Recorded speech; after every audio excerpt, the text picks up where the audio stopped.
Okay. Hello, everyone. Um, so a few things to get out of the way before the video. First of all, you will notice this is Tabletop Simulator. That means we are playing Aeon Trespass Odyssey on Tabletop Simulator. Now you may notice, hey, the Tabletop Simulator version of Aeon Trespass Odyssey isn't up to date. That's because I made this version myself. It looks like garbage. It plays like garbage. I will not be releasing it. Please do not ask me. I have messaged Into the Unknown about this. They do not want me releasing it.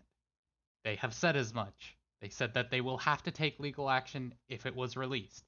They have cracked down very hard on people sharing the storybooks. I am not going to be releasing this mod in any state that is playable. So do not ask. Second, I have a channel redeem that I will be disabling in future streams, but I didn't do this time.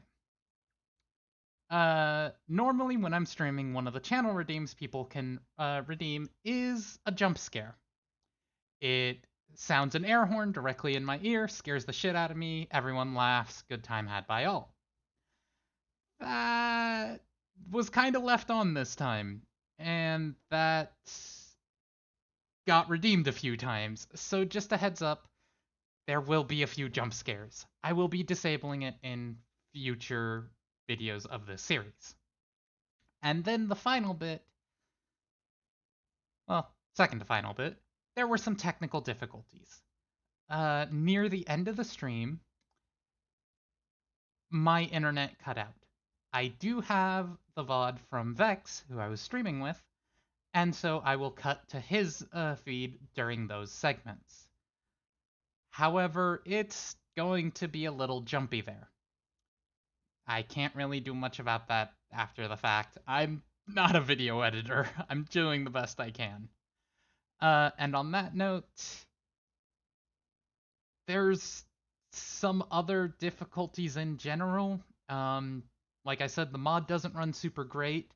The or not character sheet, the Argo sheet alone is over 1,000 lines of code. It chugs like crazy. It's not a pleasant experience, and at one point my game freezes because Vex is interacting with it. It's one of the reasons I won't be releasing this mod, even if I did have permission. I plan to clean it up more, make it more presentable during the stream, but again, it is a minor issue.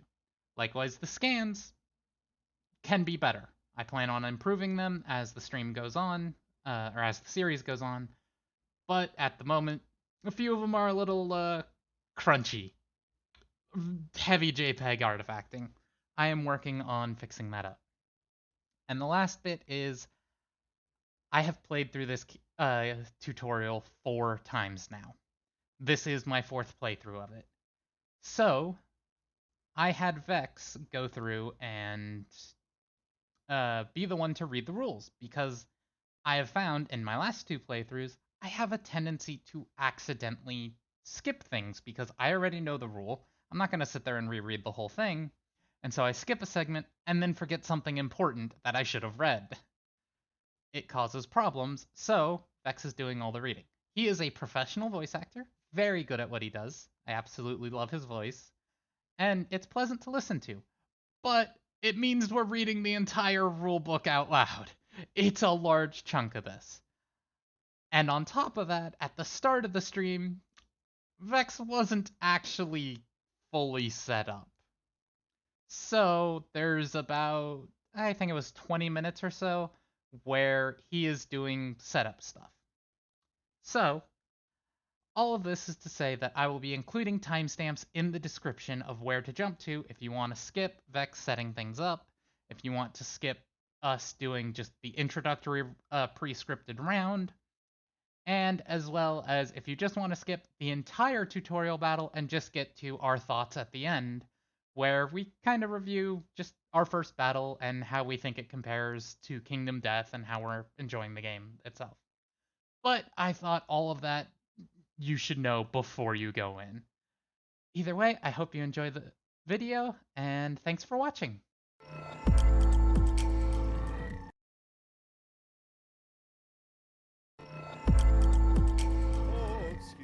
Well, I still had 2 minutes left on my I just starting realized soon I didn't have screen. my mic on to say hello to everyone. I'm fucking Oh stupid. no! I am a great streamer. I turned my Discord mic on, but not my stream mic. Rip. Whoops. I'm very good Okay. at this. Hello everyone. Thank you for showing up. Yes. So, um also I don't think you've changed stream sources yet. I That's haven't because I was going to get to that. Ja-ja! But yes. We're playing video games, but not video games. A video game of a not video game. Yes, Whoa, we are my mind is playing blown. board games. Woo! Whoa, incredible. Okay. So welcome to Vexatious Idler and CT's Ocean Roaming Yacht, or Victory for short, because I'm a sucker for acronyms. I fucking love them. Hmm. I realized our names were VI and CT, and I'm like, I spent like a week sitting there being like, okay, how do I fit the premise of this game into the letters ORY? I need to do it. Oh, Carefully, and you say apparently. Vex is a little quiet on my stream? Okay. Oh no, I don't know. I don't know if CT is loud enough on mine because I have it at 200%. And CT still vaguely quiet. Okay. Hold on, let me Yeah. open its chat I because I turned up your sound. I didn't set up the cool multi-stream chat bullshit that Yeah, it has. because I'm awesome. Wow. uh I mean, it was half of the reason that made me want to be like, ooh, I want to do a collab. Yes. Hydration. I will do that. I did that before I fucking thingied the thing, so you know. Good point. Anyway, hey Vex. Uh-huh. Don't you dare. You stop that. You stop looking at me like, I mean, okay, you mean like that. I thought you were gonna do the fucking thing, and I was gonna be so fucking mad for a second, but no, you just mean that. Okay. yeah, yeah. For context, I drank before I turned the stream on. I don't care. For context, Ah! everyone, well, I'm Ears, cat girl, but also my cat does this thing where she'll eat our hair, and will like just go up, take a mouthful of hair, and just start going, and it's just the most grating sound, and I hate it. So during our test streams, to test that like I was actually here, I'd turn to Vex and just go to his hair. Oh, mm. Yeah, calling it grating is an understatement. Yeah, sorry about that. Oh. But yes, shiny new me. It's not a super fancy model, but it's a V-Ray model. Studio, yay! It was free. Yeah, that's the important thing. And more importantly, I don't look out of place next to Vex. I was saying it doesn't fucking matter, but this bitch was all like, "Oh, but clashing art styles." Oh, Shut up, Vex. that was you. Yes, it was. Anyway, so this is Aeon Trespass Odyssey. Um, this is also my fourth campaign of Aeon Trespass Odyssey. Turns out putting a game into Tabletop Simulator lets you do a lot of simultaneous campaigns. Funny how that works. And I have an addiction. Fun. Funny how that works. So, at least during the tutorial, I am going to be having Vex make a lot of the decisions, because, I mean, I Oh, know hello, them. Magi. Also, as I found out the other day while running through this, there's a slight problem with playing the tutorial 4 times. The problem with that is you learn everything in the tutorial, so you start skipping sections of the tutorial, and you misremember them. Actually, you know what? Just before we start, Yes. because I've just been reminded about it, CT, tell me how to fucking combine our chats, because it probably takes like 2 seconds. I just don't know how. Stream Elements has a thing for it. Okay. So, let me... Actually, You know what I could do, Vex? No, what could you do? Let me see. Is it just in the overlay editor? Yeah, but I am going to Uh, do the thing that Stream Elements tells you to never do ever. oh no. Hey, Vex. Hmm. I'm sending you a thing over Discord. Oh god. That's the browser source for my chat. Oh. Because I have both of our chats streaming. So. Wait, what? Hold on. What? What?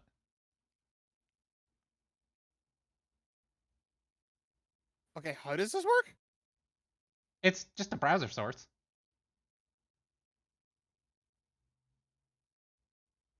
But Right, hold on, hold on, hold on, hold on.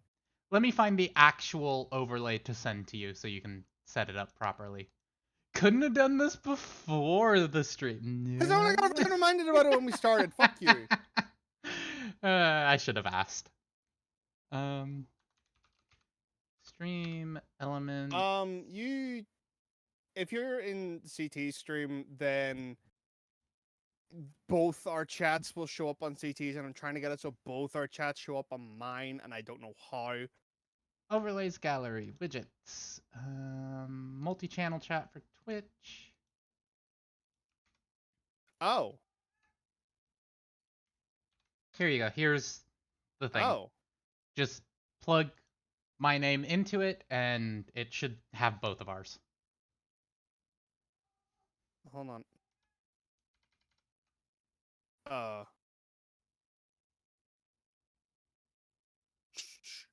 Hold on. Hold on. How does... Ah! SE.live. What the fuck is SE.live? Oh, that's the, like, stream elements integration into OBS. It's non-required. Shouldn't be, at least.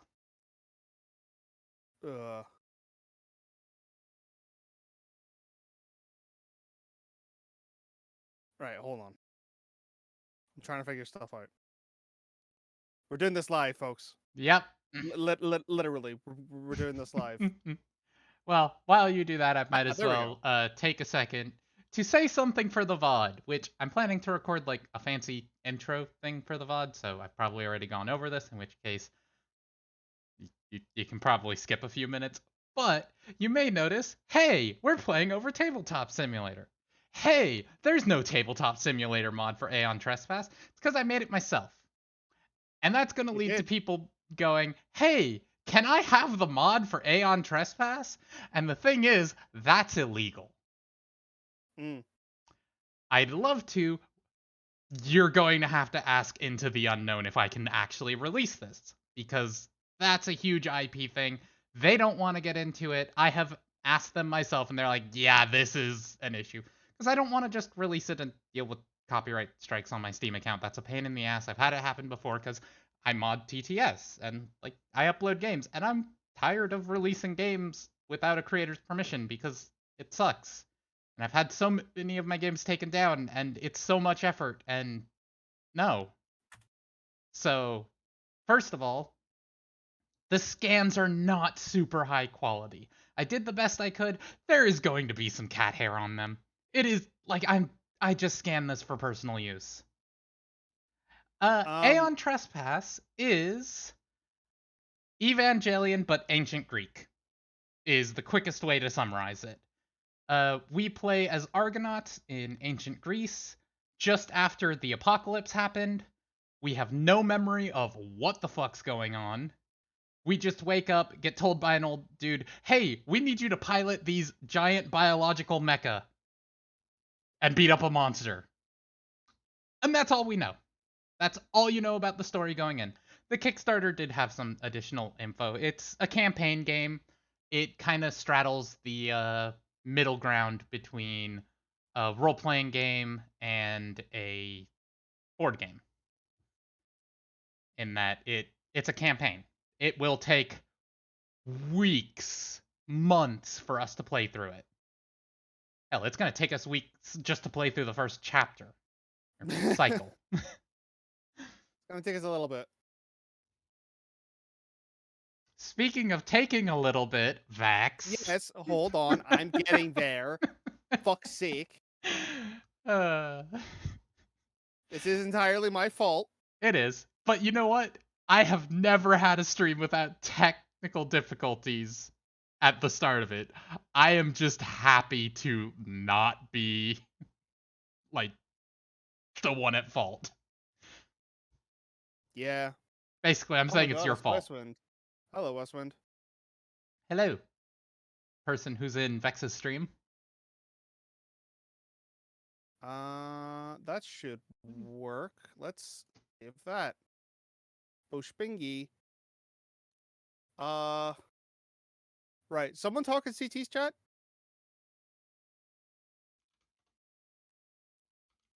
That'll do. Yay! I got to set up. I did it. I'm so good at this. It's CT in CT's chat. I did it. I'm so good. So yeah, you can see that Hell yeah. it's got my avatar next to my chat and CT's next to its chat. Yeah. Funny how that works. Okay. And I was looking up because my chat is above me on my stream, but it's below us on CT's. Hi, Vex's chat. Hi, my chat. Anyway, how do you start? Right over here. I actually have copied the rule books a few times. That's another reason I'm not going to be sharing this. The cards are like one issue. Like, I feel like Into the Unknown, if I were to release this mod without the storybooks, would be like, we're pretending not to see it. But it would also be literally unplayable. Yeah. The storybooks, they have been very open that anyone who shares the story about books online, they are coming for you. Oh. They do not want those posted online at all, because that's what the bulk of the game is. It's a choose your own adventure novel with a board game attached. And it's, I think, 500,000 words. That's a lot of words. Was the final count. Yeah, it's big. And, like, they want to get paid for that writing, and, like, I can't blame them.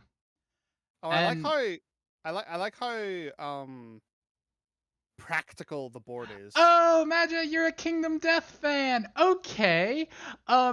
So the actual pitch for this game is a company going, "Hey, Kingdom Death's a really good game. People really like it.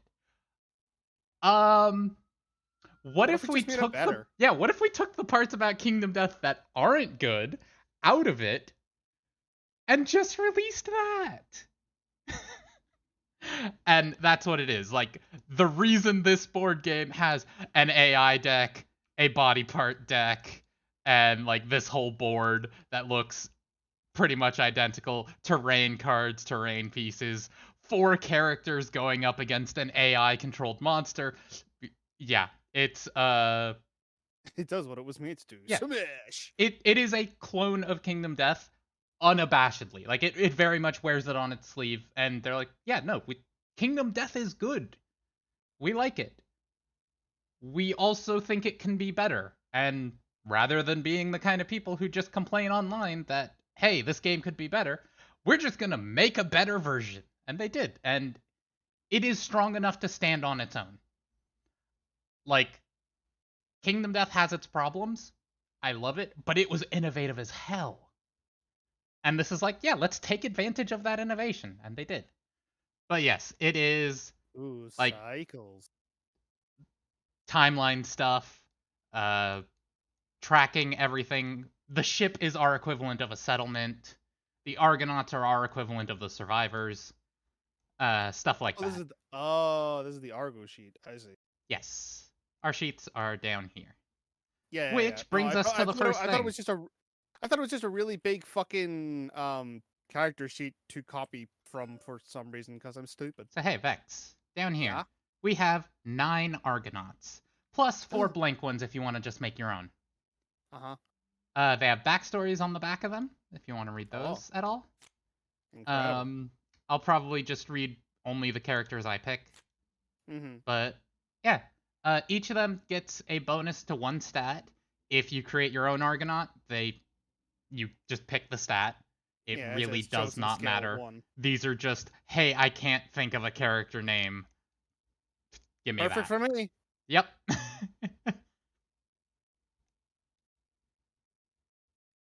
So, you would need to So, pick two of them, and I need to pick two of them. do we do that right now? Yes, we do. Okay, I choose these two. Okay, put one below each of these sheets. I also have designed these myself, the gear grids. They are not that good. I need to redo them, which is another thing. Mm. Throughout this series, stuff's going to be moving around and changing and updating. Like, the scans I got of the jumbo cards for, like, the primordials, the scans are fine. The version in Tabletop Simulator is a little crunchy It's a because little crunchy. I have them uploaded as cards, Ah. and there is a max image Resolution. dimensions. Yeah, Yeah. resolution. That's the word. Thank you. Of 10K by 10K, and these come out bigger than that because they're really big cards. Each of them is the size of a sheet of paper. So, yeah, it's readable, but I'd like to improve the quality, just make it easier on us. So, Vex is playing as Raz and uh Heracles. I am going to butcher these names. I apologize. I mean, Raz and Heracles are kind of easy to say. Yeah. But Okay, hold on. I need to do something go real ahead and quick. write them down in the name section. Uh-huh. Just give Ah, me there we go. a second. Why did you do it down What there? the fuck am I looking for? This one. What are you looking for? And then also add whichever stat they get a bonus to, which is cunning and courage for yours. I'm gonna go with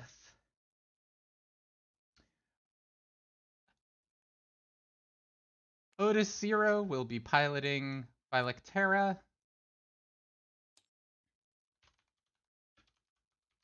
Mostly because in one of my other campaigns, Otis Zero was like, it's a 3-player game for that good campaign. enough. And so Otis Zero was like our communal character, and he got fucking wrecked in the tutorial.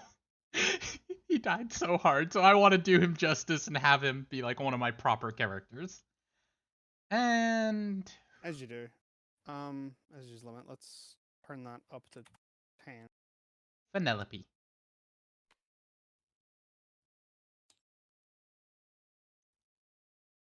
And yes, I So am intentionally putting the two Argonauts in visibly different gendered Titans because LGBT rights. Woo!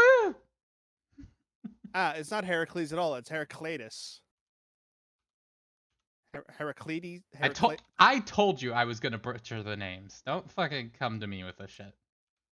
How dare you? Heraclides. Her something. Anyway, Penelope. Aloof Penelope is as deadly as she is beautiful. With a natural affinity for all things Machina, she shares her time between the battlefield and the last academy, where she helps decipher the foe's scripture. Her fair complexion and gentle features betray a foreign heritage. Some even say she resembles the Silver People, though only the Atlanteans could verify these bold claims. And they sleep in their watery graves. So yeah, Oh. Potentially an Atlantean. And Otis Zero. Otis Zero was the last to wake up of the original 4.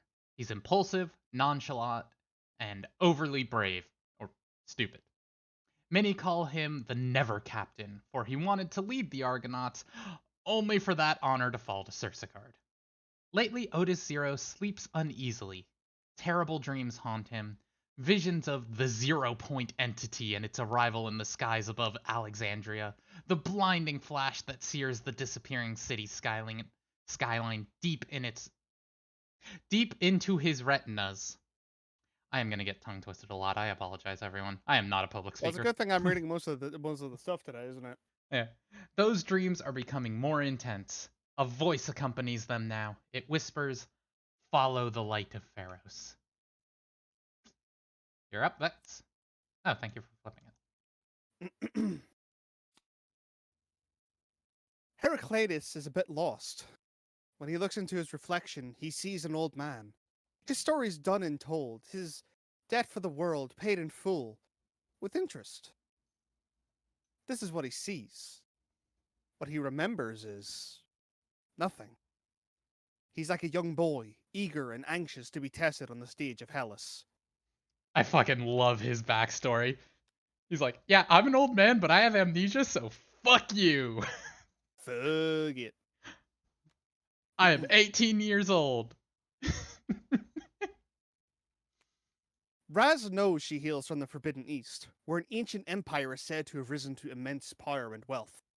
She finds she has little in common with those notions, as the only thing she seeks is knowledge. One of these things is not like the other. One of these things has a very short backstory. Not as short as the custom Heraclides characters. is kind of short. This is your story, shrouded in past's mists. Follow your dreams. This is your story, to remember or reforge. This is your story, yet unwritten. Okay, and time to get started. So, I have. They make it pretty. So they make it pretty obvious who the original four were, huh? Odyssey, Cersagard, Telebacus. Heraclides is one of these. Is he? Yeah. It's Telebacus, Odin Zero, Heraclides, and Cersagard. How can you tell? The silhouettes on the four Argonauts. Oh. Vex is so smart. I'm so smart, you guys. I followed the fucking Kickstarter, and I knew Otis Zero and Cersagard were two, because Otis Zero is like. Well, Otis Zero's kind of the backstory face of the mentions Cersagard as the leader. Yeah. Telebacus is also good. Yeah, Telebacus. The always jovial Telebacus is the heart of the crew, and serves as an intermediary between the mere mortals and the awakened Argonauts. He's also the only one who truly enjoys junctioning with his Titan, which he finds enlightening and uplifting. Olympia. Olympia is a kind and gentle soul, out of place in this world of darkness and violence. Olympia herself knows that too. That is why she is fighting so hard, to create a better, more beautiful world. If not for her, then for those who come after. Fuck yeah, Olympia. Oh my god. Cersagard does not remember how she lost an eye. Strangely, she does not harbor resentment. As if she deserved it. Calm and collected, she was anointed by the Outcast Council to lead the Argo after her stand against the Hermesian pursuer. Many feel she lacks the empathy to lead the crew, while others argue that a cold and calculated approach is exactly what the Argo needs in these dark times. As for Cersagard, she spends more and more time junctioning with her Titan. In its mind's eye, she found a spark.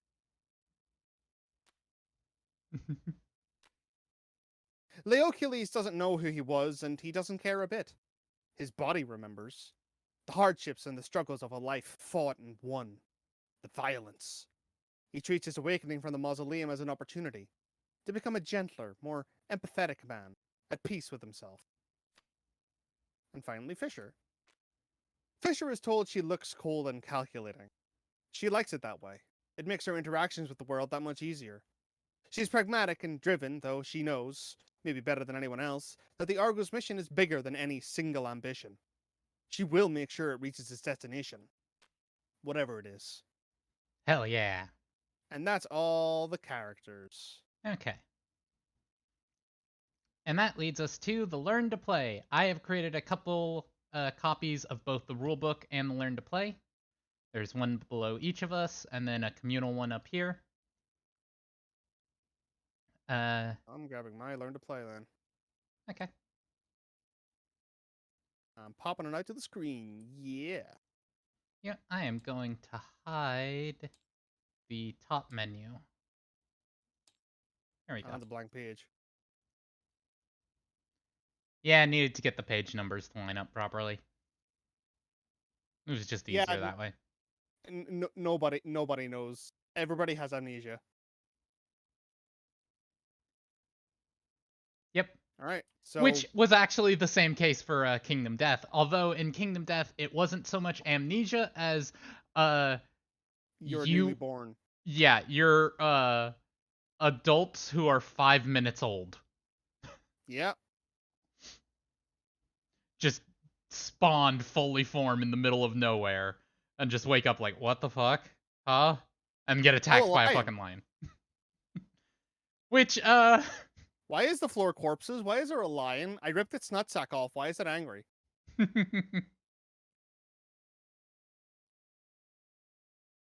yeah.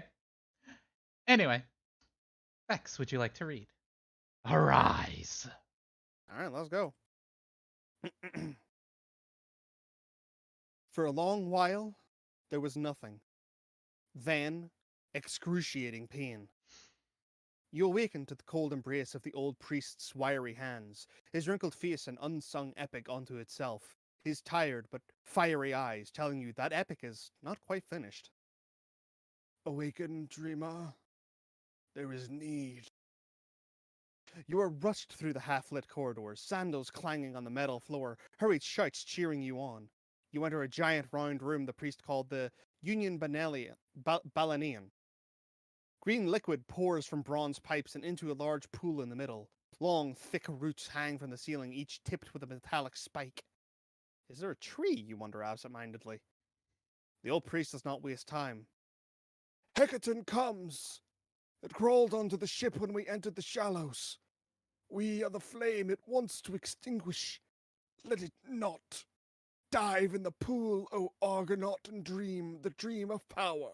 Let me interrupt for a quick second. So, Yep. for those who aren't aware, my friend Vex here is a professional voice actor. Shut up. He has good voices. Shut up. Anyway. Though you have many questions, you recognize the immediacy of the old man's plea. You submerge into the... Get in the robot, Heracles. You submerge into the emerald waters. The liquid is warm and soothing. Suddenly you feel elated. And terrified.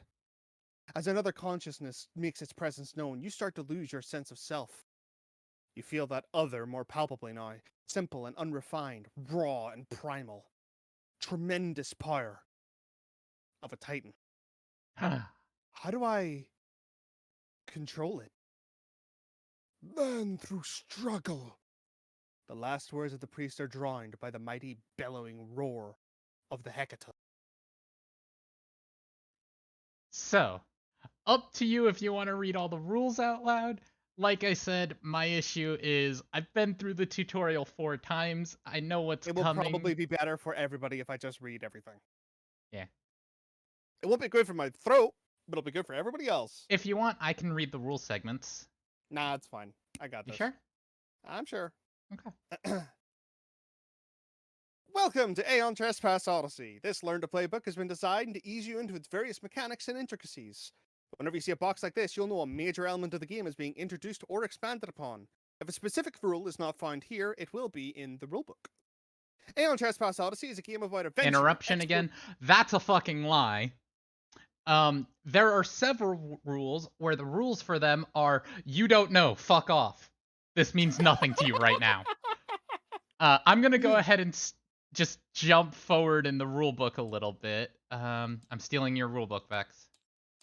I mean, sure, I'm not looking at it. Hold on. Oh, I passed it. So yeah, here's the dice. I want you to read the segment right here on the dice.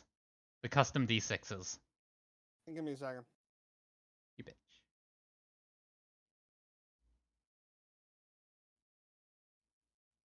I'm taking a drink. Ah, that's fair.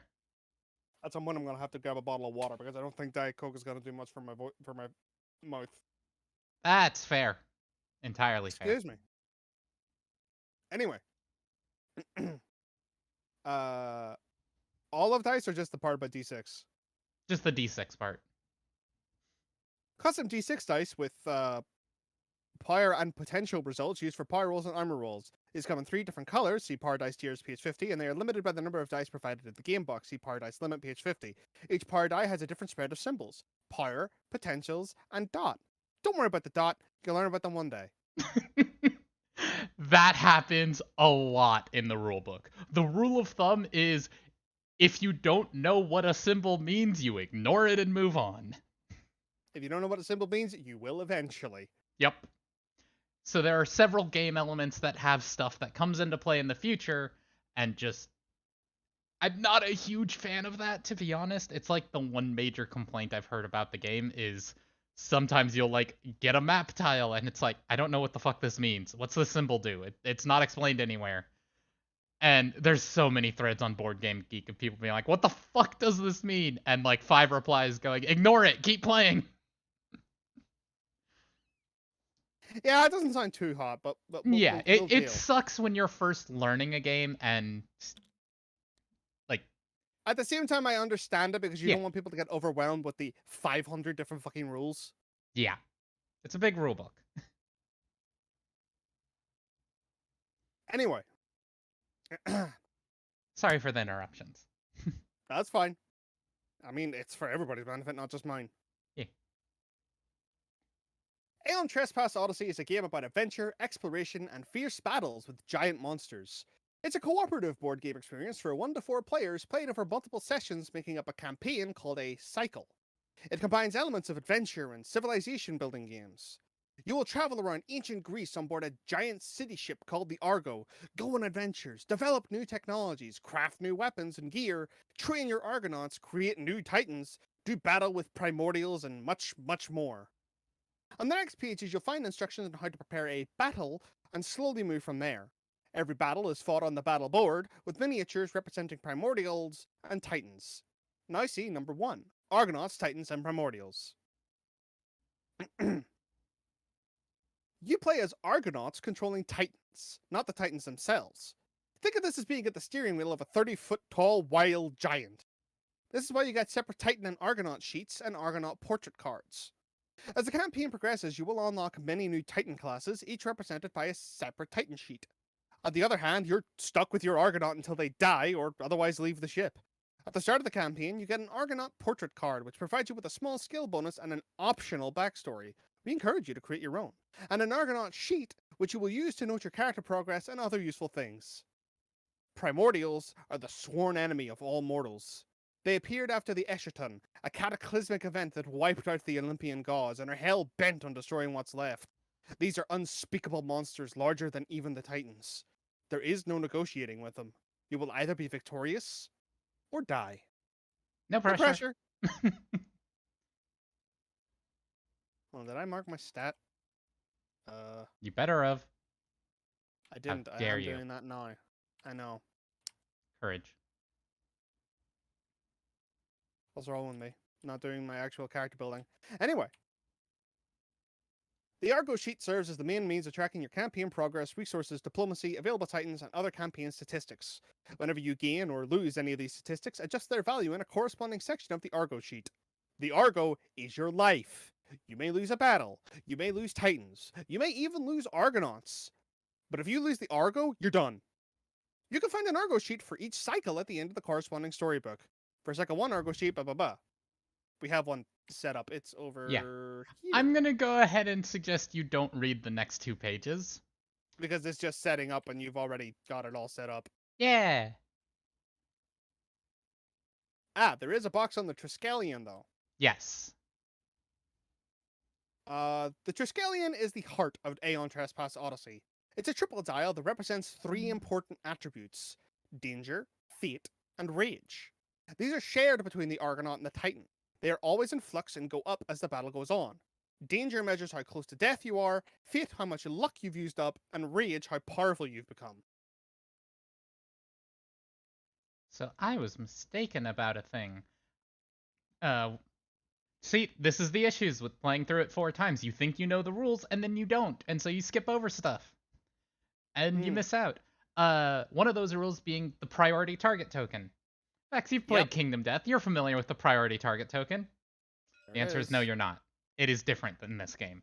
Oh. In this game, the priority target token is the tiebreaker when two targets are Oh, yeah, valid. you told me about this. Yes. I was under the impression that it doesn't start in play because it's transferred between characters as their rage increases, and everyone starts with the same rage. Roll a d4, bitch. D4. Yeah, there's 4 of us. I don't fucking think so. It hasn't been explained yet, but the way you roll, or you determine randomly, is you roll a d10 and the lowest number is the one that's picked.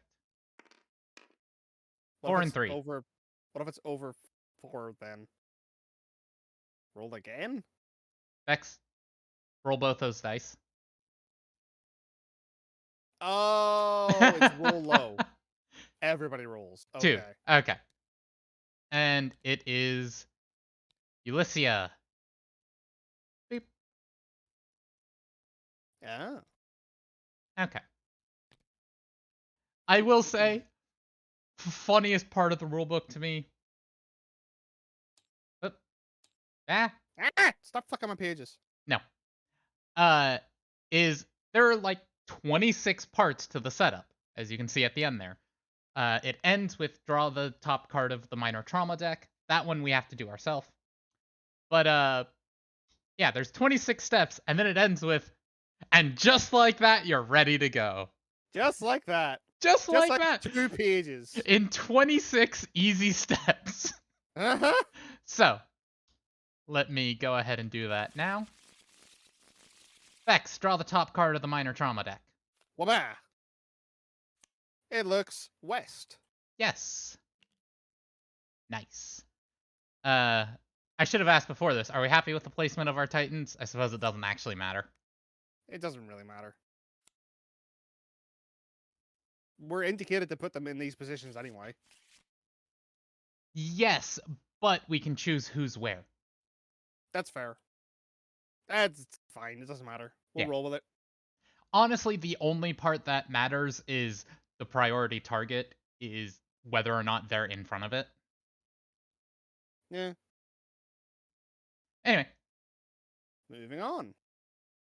Before you start playing, you are about to start your first tutorial battle in Aeon Trespass Odyssey. Follow the instructions in the tutorial closely, as it is designed in a way that will allow you to learn about the various aspects of the game in a step-by-step manner. How to battle. Battles are fought in a sequence of alternating Primordial and Titan rounds. The Primordial generally goes first. During the Primordial round, you will draw an AI card and resolve it. During the Titan round, each Titan will take their turn in any order and perform 1 movement action and 1 combat action, so that's familiar. Primordial levels, evolutions, and traits. Each regular Primordial has an evolution track on the Argo sheet, which tells you its overall level. It would I'm be being this cute on the and right resting there. on Vex's Okay. shoulder. Even Uh, though on your stream we're like not even remotely next to each other. Oh god, it messed up my tracking. Hold on. My neck's broken. There we go.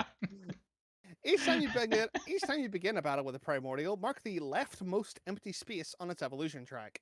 I'll go do that. Wait, where's its evolution track? It is on the cycle sheet. Oh, is it? Yeah. Uh, Basically, it means oh. we can never again fight a level 0 Hecaton. Once we fight a level 1 version, we will be able to fight a level 1 one more time. And if we do that, we'll only be able to fight a level 1 Labyrinthos once, because they both share their second level 1 slot. So, throughout the campaign, we will fight 3 level 1 monsters, one of which has to be a Hecaton, one of which has to be a Labyrinthos, and one of which is a wild card. Okay. And then we do that for 2, 3, and then either, 4 and we then battle each of them twice, and there's 5 a whole total bunch of battles. them. Okay. Yep. Okay. Also, I will say, a major difference from Kingdom Death, if you look over here, you see those crossed swords? Stuff. Oh, that is you have to battle, huh? Yes, those are days battles happen on. Oh. You will notice it is not every single day. Ah, yeah. Because you will notice So one of my complaints about Kingdom Death is it starts to wear a little thin around day There was a lot of fighting and not enough 15, city building. 16. Yeah. That's a So choice of this one interest. went, hey, uh, it starts to wear thin on day like 15 or 16. Let's just have 15 or 16 battles spread across the whole campaign. Works for me.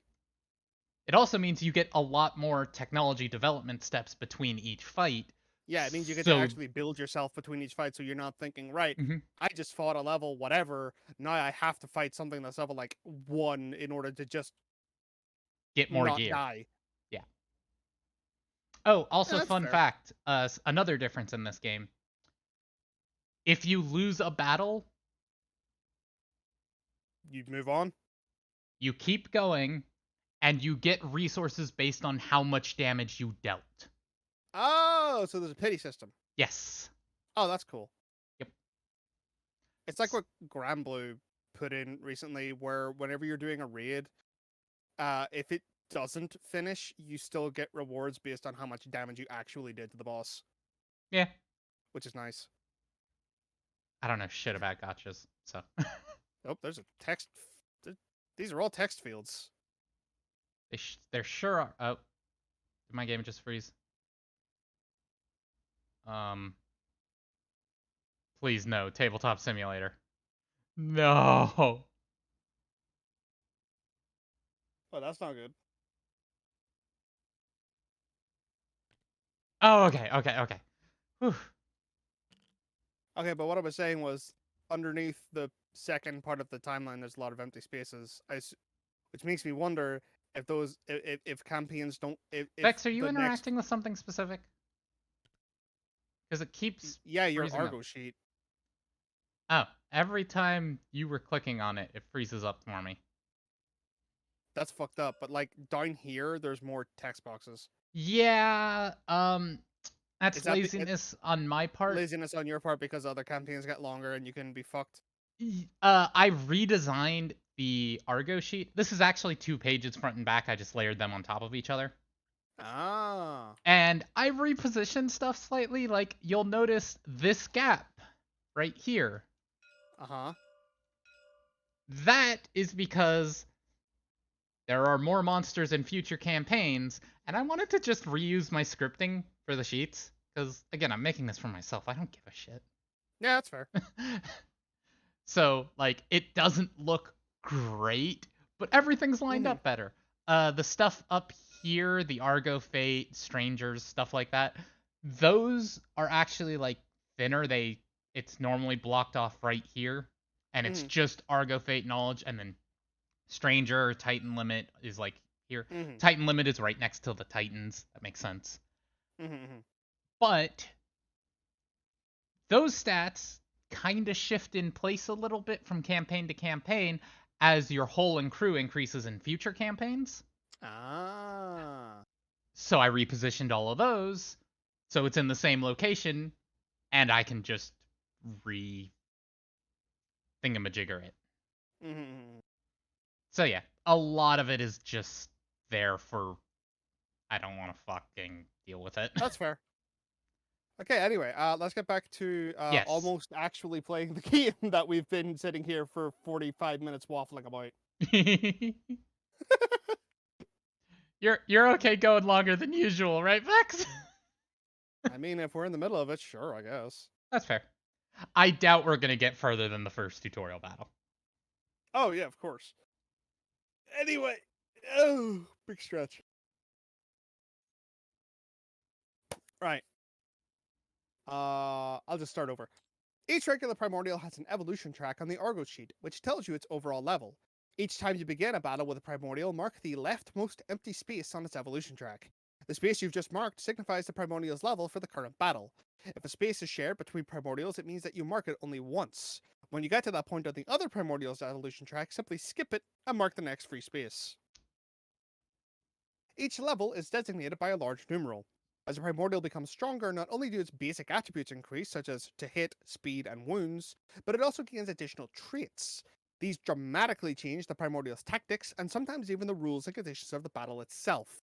Always check the traits list when you encounter a new level. Remember to apply all trait changes from the previous levels as well. For example, when you face a level 4 Hecaton, apply all traits from levels 0 to 4. The small numeral near the trait description serves as a reminder that a new, that a new trait is introduced at the designated level. So, on the Sorry. primordial Whoa. sheet, it lists the stuff. Level 0 has only one trait. It's called Friendly Warning, which is -2 to all knockbacks performed by the Hecaton. It also has stats of it requires a 7+ to hit, has 6 movement, and it takes 6 wounds to kill it. It also has -1 to its AT fields. But I'm It getting has a little minus ahead one. of myself. It has -1 to something. That's all I know. To, as Pakes calls them, the jellyfish symbol. It's not very It clear with this low quality scan, but let's see. looks like a jellyfish to me.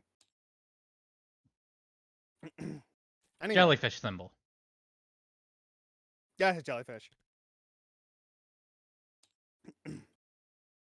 Anyway, movement, distance, and speed. In Aeon Trespass Odyssey, all board measurements are expressed in board spaces.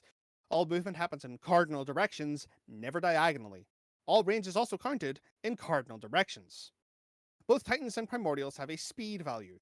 For Titans, the speed value simply tells you the maximum number of spaces you can move with your speed. In other words, you can always move less spaces than your speed, but never more.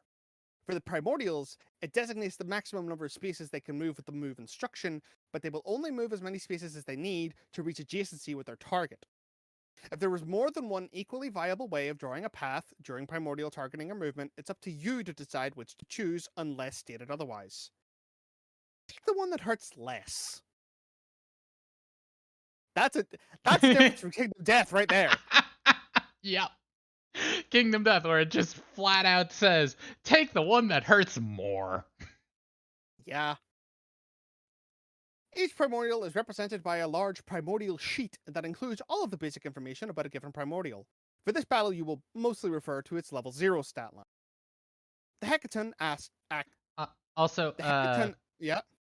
Magi, to be fair, the Argo sheet is over 1,000 lines of code. That's a lot. To be fair, it's because is most of it if else's. no. Oh my god. If you come over here, most of it it's the is that's a lot of individual checkboxes. That's a lot of buttons. Mm-hmm. I wonder if there's a more efficient way to do that. Probably the Kingdom Death character sheet for Mr. Slacks mod. He has a very nice setup. Gloomhaven does as well. It uses a similar setup where instead of having individual code for every sheet in the sheet itself, it has global code that gets pulled from basically as needed. It is much cleaner. It's still just as much code, but not. But because it's only pulling the modular parts it needs as it needs it rather than having to refresh exactly, the whole Magi. thing. And yeah. However, that requires a lot of effort. I am planning at some point to go through and do that. It will probably be like after we've finished the campaign because this is for personal use. Yes. It will require me to like know the game inside and out to do it. Yeah, exactly. Which is, again, another reason I am not releasing this mod. I apologize, people. Anyway, we can continue. I'm going to be recording a separate intro to put before the VOD of this to say that as well. To specifically say this mod is personally made for personal use with a copy of the game that has been paid for in full. It's not being released. Paid for, Fuck and you. I had to Don't butcher ask. it. What? Like, books are not easy to scan. I had to shred the book. I had to tear out every individual page to scan them. It sucks. That does suck. I mean, it does mean I got to have it rebound in like a nice fancy binder with Mm. like sheet protectors and stuff, Mm. which also Silver means lining. I can just use like wet erase markers on them to mark stuff off because there is Ooh. stuff you mark off in the book. So like, yeah, I don't entirely mind doing that, but like, no, I put a lot of work. This took a full month to make. It did. I was there I was there Yes. getting updates every so often, and I was like, oh, this is still happening, huh? Mm-hmm. And that full month was like mostly not even just code. It was just scanning the tokens and the books and the stuff. This game has 500,000 words and like well over 2,000 cards. Took a lot. Well, then yeah, Sunny, correct. Sunny, Sunny. Magi does make a good point. With any luck, we'll actually get to the game. Yeah. Well, good thing you say that. Because we're about to draw 6 cards. The Hecaton acts first. Normally, you would draw the top card from the AI deck to determine its Thanks behavior. for the jump scare fixed. I'm awake. However, for the purpose of this tutorial battle, search the AI deck for the card named Cold Open and resolve it. I might disable that for future streams of this. Left hook, right hook, a 1-2 punch, Sanda punch, Sumesh, and it was on the top. Yeah, I rearranged it so it was. Yeah, I figured. Each AI card includes the primordial type on the top left, the card level on the top right, evasion stats, which is the 6+, targeting, move and attack instructions, after attack effects, and attack types, which is the bottom middle. So we have Cold My cat Open. is going nuts over here. Hey, stop it! Stop ripping up my chair. Why is that? Why is part of like those little grips on mechanical pencils? There's one of those just ripped in half sitting next to my chair now. Nice. He is not happy about me picking it up. He wants it back. Okay. Here, I'm going to throw it out of the room. There you go. Go get it. Play with it elsewhere. Each primordial attack starts with determining its target. Look to the target area of the card, then check each command line from top to bottom, one by one, to see if any Titan meets all of its criteria. As soon as you find a line, stop, and simply resolve it. We have closest Titan in front in range, which is... Oh yeah, spoilers, every single one of its attacks is a punch. Wow, who'd have thought? Even its kicks are punches. Also, every one of its hit locations is its hand. Sorry, Let's body take parts. a closer look at the first command line for Cold Open. It instructs you to perform the attack against the closest Titan in front in range. No matter which way the Hecaton is facing, there should be exactly 2 Titans in front of it. There are no terrain tiles in the way, so there is no question of whether it can draw a line of sight to them. So let's read all these rule boxes. In some rare cases, there may be no valid targets. In other words, no Titan matches any of the command lines. When this happens, the Primordial will react in a predictable, albeit cruel, manner. This is rarely good for the players. This is called a routine, the card on the left of the Primordial sheet. Sometimes it's an attack, but more often it's a unique effect. You simply resolve it instead of the AI card. For example, the routine of the Hecaton is called Idle Hands. The bored Hecaton lobs rocks in the direction of the Argo, damaging it. That is bad. Mm-hmm. If you're playing in the boss fight mode that's standalone, it instead does not throw rocks at the Argo because you don't have the Argo in that. It's a standalone boss battle. So instead it throws a cow directly at a Titan with a 50% chance of causing them to drop dead instantly. Oh! That's bad. Don't let routines happen. Okay. Also, if you check the art, you can actually see the cow dangling from its mouth hands. Oh, so you can. There it is. You can also see its scale to regular people and why we're using giant titans to fight it. Yeah. Yeah. One can imagine. Anyway. Targeting lines. A command line starts with the word target. A Titan must fulfill all of the criteria of a line to be considered an eligible target. For example, for that cold open line, the Titan must be the closest among Titans that are both in front and in range. Primordials choose their targets in a variety of ways. Here are the most common instructions you will see in this tutorial battle. Closest.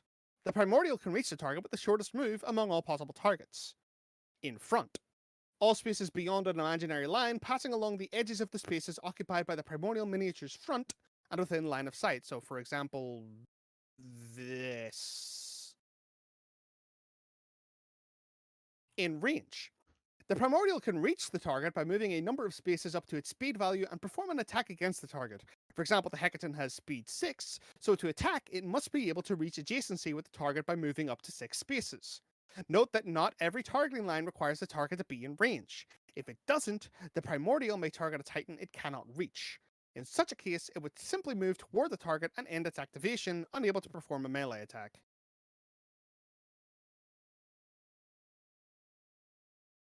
Its hands are... there's a lot of hands, Magi. Yeah. To be fair, Insects. its hands aren't made out of hands, but it does have a lot of hands growing out of its hands. In sight. Well, The arms target is growing out within of its line of sight arms. of the The target is within line of sight of the Primordial. Note that not every targeting line requires LOS, and that a Titan in LOS doesn't have to be in front of the Primordial. Priority target. The Titan with the priority target token. Zone. All spaces in an area indicated on the AI card. Zone attacks target spaces on the board instead of Titans, so they're handled a bit differently, and we'll talk about those later. Line of sight. Line of sight is a mechanic used to determine whether a Titan has an unobstructed view of the Primordial and vice versa. A Titan must have LOS to the Primordial to perform an attack. The Primordial must have LOS to the target if the command line requires it to be in front or in sight. To check LOS, draw an imaginary straight line from a corner of any space occupied by the attacker to a corner of any space occupied by the target. If the line passes through an obscuring terrain space or a red line, there is no line of sight. If the line passes along the edge of an obscuring terrain space or a red line, there is no line of sight. If the line goes through a corner of an obscuring terrain piece or the endpoint of a red line, there is line of sight. If the line would go through a corner where two features, like terrain tiles, connect diagonally, i.e. through this corner, there is no line of sight. Blind spots and vantage points are never in the Primordial line of sight, rule irrelevant to the battle right now. A miniature never blocks line of sight to itself or other miniatures. That is a detail I like. The Hecaton doesn't have a blind spot because it doesn't have eyes. That's true. It just has more fingers. More fingies. An obscuring terrain tile does not block LOS to or from targets standing on any of its spaces. In any other situation, there is line of sight.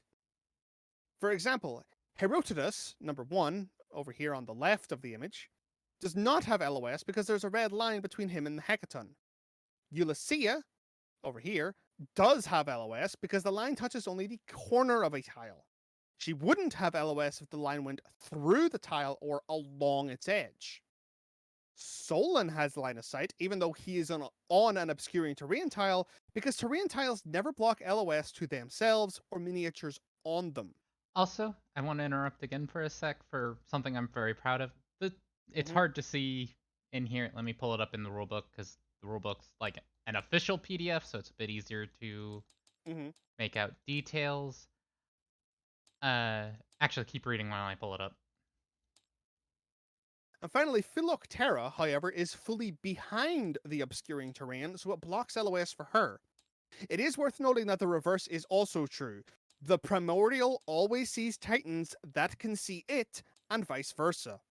Note that the Primordial and Titans might have additional traits or effects that would allow it to ignore game elements for the purpose of LOS. What is this bitch doing down here? Okay. Aha. So, it's pretty much just I think the quality isn't actually that much better. Ah, shit. Okay. But there's a detail I wanted to point out that I'm rather proud of, which is the way the Titan tokens look and the Primordial token. I did my best to replicate that, and I think I did a decent job. Yeah, it's pretty spot on. And I'm proud of that. I wanted to point that out. Everybody applaud CT. Yay. Get that. I'm Toss some special. shit at that Oh, bitch. hi, friend. Yep. Hydrate, stretch. I'm on it. Follow my lead. Hold on. Where is it? Where is it? Where is it? Where is it? CT. Yes. Because it's on your other model, so you got rid of it. I was What? gonna toss shit at you.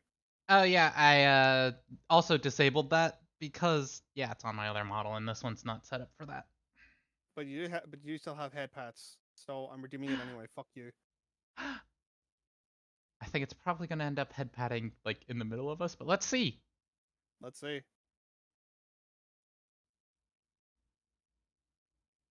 It. It didn't go off. Oh. Probably because it was tied to your I don't think it was. I should still have the reactives. Oh, well. whatever. Okay. Let's learn about adjacency.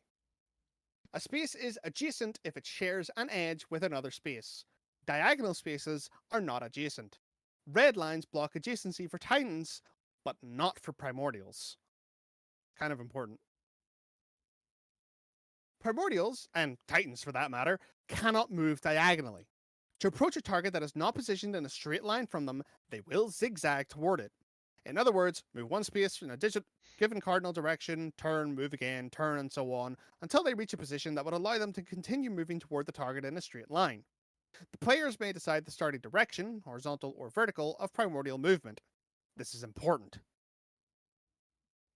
In the above example, there are two ways for the Hecaton to reach Herodotus, beginning its movement either horizontally or vertically. Although it won't influence the creature's final position, if the players decide to move it vertically first, it will not travel through the space occupied by Ulysses, thus allowing her to avoid crash. Remember that whenever there is more than one possible outcome of an AI action, you are free to choose the option that benefits players the most, or is least harmful. Again, Hey. Not. massive departure. Yep. Because in Kingdom Death, it would tell you, crash that bitch. Mm-hmm. So, Cold Open is a regular attack, so the Primordial must be adjacent to a Titan to perform it. As you can see on the Primordial sheet, a level 0 Hecaton has a speed value of 6, meaning it can move up to 6 spaces with a single move, unless an AI card states otherwise. However, looking at the initial board setup, it will only need to move 3 spaces to reach any of the Titans in front, so they are both well within range. It would seem that there are 2 equally viable targets. Check if either of them has the priority target token. Nope. This is a tiebreaker. Oop.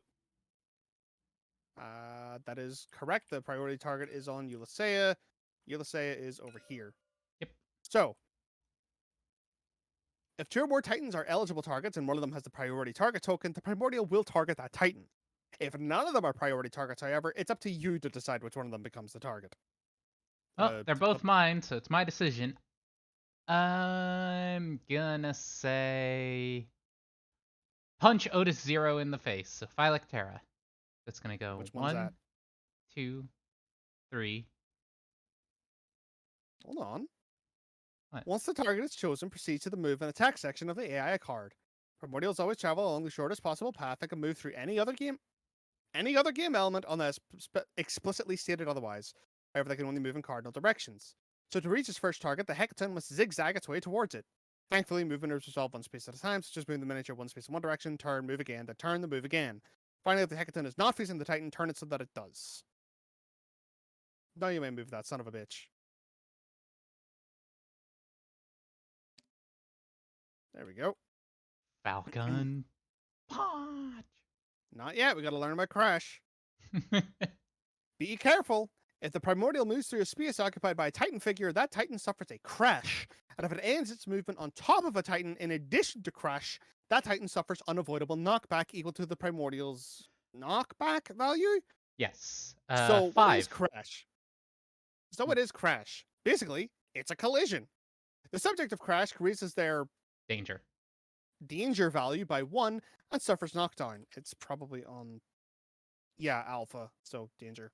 Yeah, Raises these their danger. I just stole from the official Aeon Trespass prelude mod. That was during the Kickstarter because I'm like, Hmm. they already have these. These weren't changed mechanically, but it was a lowercase alpha instead of an uppercase during the Ah. beta. So Yeah, no, that's fine. It doesn't make that much difference. I think they just changed it to differentiate it from Rage more Probably. at a glance. Smart decision, honestly. Yeah. Because uppercase Omicron doesn't change anything, and uppercase Omega doesn't change anything. So yeah, it's purely for alpha, I would assume. Hmm. Anyway, the subject of crash raises their danger value by 1 and suffers knockdown. Though crashes generally result of primordial movement, there are other game effects that can cause it. For example, the Titan colliding with an obstacle as a result of pushback or knockback. Dice. In Aeon Trespass Odyssey, we use two types of dice, D10s and custom D6s. You'll use the D10s for vision rolls, attack rolls, and skill tests. The Me too. something symbol on the D10 die represents the 10 result. You will use the D6s to make power rolls and armor rolls. Rolling a 10 is always a success, whereas rolling a 1 is always a fail. And that's fair. That's Blood Bowl adjacent. Two of the D10s are white. These are the critical dice. A critical die is used to simulate strokes of luck as well as an unexpected failure. Whenever you perform an attack or evasion roll, you must always roll a single white critical die as part of your dice pool. If you roll only one die, it's always the critical die. If you roll a natural 10 on the crit die when you evade, it becomes a crit evade. This has no inherent effect, but may activate some additional abilities on your cards. Here. Gear, okay. Whenever you perform an attack roll, evasion roll, or a skill test, you may reroll any number of dice, raising your luck value on the Triskelion, fate value on the Triskelion by 1 for each die you decide to roll again. Each die can be rerolled only once per roll, and you must reroll any chosen dice all at once. Hey, it's Soul Flame. What's up, boy? It's me, the local loudman, Yeah. and my friend, Hi. the public transit.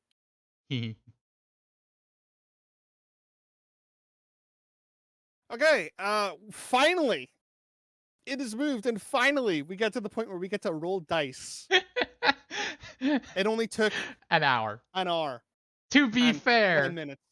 to be fair, To be a fair, large part of that 20 was minutes. you setting up your stream.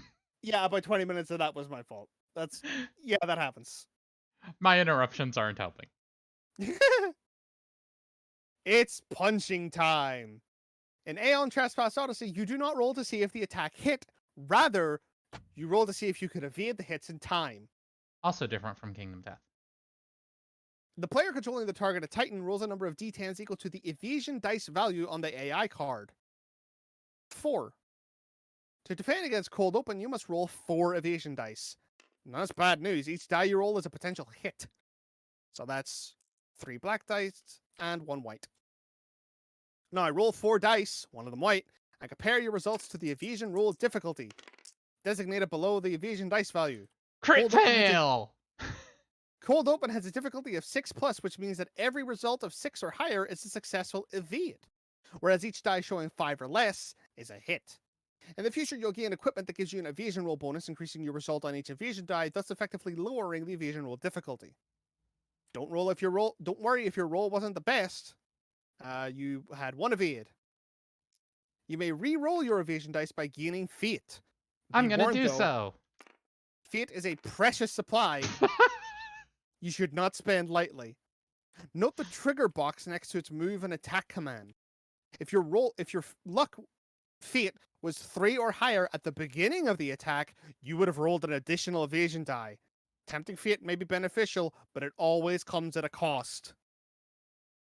I gained 1 fate, so I was only allowed to reroll 1 die. I went from a 1 to a 2. Hell yeah. As far as I could tell with the way it was talking about dice, crit fails don't exist. They do, but just like crit evade, it doesn't mean anything. The white die was a critical failure, so the whole roll was a critical failure, but I still had 1 successful evasion either way. Well, it sure didn't fucking tell me that in the fucking thing, did it? Yeah, it's complicated. I would have not worried about it, frankly. Yeah. So I'm going to pretend like we're not worrying about it. We're not. It doesn't matter. Again, It is just a term that other stuff triggers off of. Anyway, if you rolled at least one hit, you must resolve all attack effects of the AI card. Cold Open deals 1 danger for each hit. In other words, you would raise your danger value on the Triskelion by 1 for each hit, and whenever you are dealt danger as an attack effect, you must draw trauma. Okay, whenever you are dealt danger as an attack effect, you must draw a trauma card. These come in 4 severity levels: minor, major, grave, and the special obols. When you need to draw a trauma card, check your danger level and look up the corresponding threshold on your trauma table, which you will find on your Titan sheet. Yep, there's an obol. Some trauma card effects are positive, while others are negative, including death. This means that taking a hit is not always bad. On the contrary, sometimes it's necessary. Be warned though, as the severity level increases, trauma effects escalate both ways. The positive ones become more powerful, whereas the negative get progressively more dire. Some trauma cards are instantaneous, while others stick with you. Okay. While others stick with you or force you to take a condition card. After resolving the trauma card effects, discard it to the bottom of the appropriate deck, unless instructed otherwise. This is, however, not the worst that could happen. If you would ever be required to raise your danger over 9, you raise it to 9 instead and draw an obol. Be warned, raising your danger over the obol threshold always triggers an obol draw, even if the danger was not dealt by an attack effect. Essentially, each obol draw is a coin flip of dying. Take the 2 obol cards you prepared at the beginning of the battle, shuffle them, and draw 1 at random. Depending on the draw, you live or die. There are no additional effects, at least for now. In some instances, you may be required to put additional obol cards into the obol deck. If you suffer danger going way over your danger limit, think 14 plus, your risk of dying increases significantly. For details, see the massive danger rules on page 43 of the rulebook. So, let's rig the game a bit to keep it simple. If you completely evaded the attack, let's assume it still dealt 1. You did not, it dealt 3. Consult your Titan's trauma table and draw a trauma card of the severity corresponding to your trauma value. Hopefully your trauma is not higher than 3, and you're going to draw a minor trauma, but if you were really unlucky with your evasion roll and raise your danger to 4, you might have to draw major trauma. Now let's rig the game again. Instead of drawing the top trauma card, find and resolve Kratos Whisper Minor. That should be this one? No. There it is. Kratos Whisper. The Morai are watching. Gain 1 rage. Rawr. Resolve the card now, and by raising your rage value on the Triskelion. Now that's a great outcome. Raising rage makes you... Don't die. Oh god. Don't die.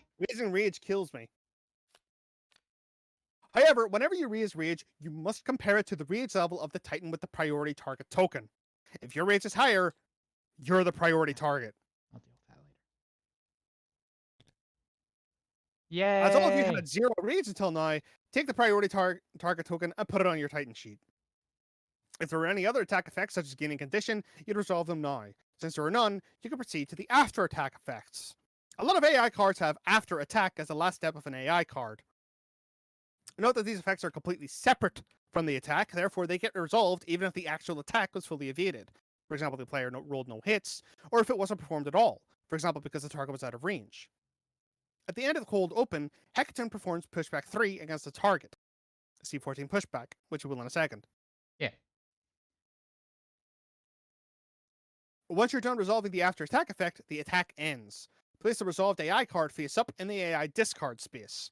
If the AI deck runs out of cards, shuffle the discard pile in to form the new AI deck.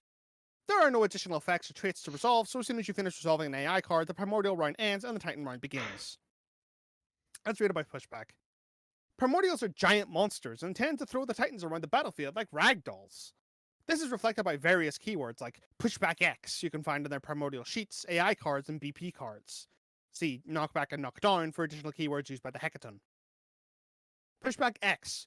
Turn toward the affected miniature and move in its direction, forcing it to move X spaces before you in a straight line. The affected miniature can move through spaces occupied by other miniatures, but must resolve any terrain tiles it moves through. If the affected miniature is not adjacent to the source of pushback, the source moves in its direction using the normal movement rules, lowering pushback by 1 for each space traveled this way. They stop if their pushback value is lowered to 0, or they are adjacent to the effective miniature, in which case they perform the rest of the pushback according to these rules. If a Titan would be pushed into a destructible obstacle, for example a column, remove the terrain tile from the board and the Titan suffers crash. So since we have pushback 3, but we are level 0 and it has friendly warnings, so it's -2 to all Incorrect. knockbacks. To knockbacks. This is a pushback. Different mechanic. Ah. Yep. Easy So mistake in to that make because they are very similar, because pushback is very similar. essentially knockback where the monster follows you, but they are not the same mechanic, so pushback is not lowered. So you 1, get pushback 2, 1, 2, 3. 3. 2, 3. Can I just say By the how way, nice it is? Like, that the tutorial does this, where it mentions, oh yeah, bad shit happens if you're knocked into terrain. And You then literally cannot be knocked into terrain. Yep, in the first space, but you will always be knocked next to terrain to make you go, oh shit, I should be wary of that. Like, that is That's a neat. nice touch. That's a neat game design.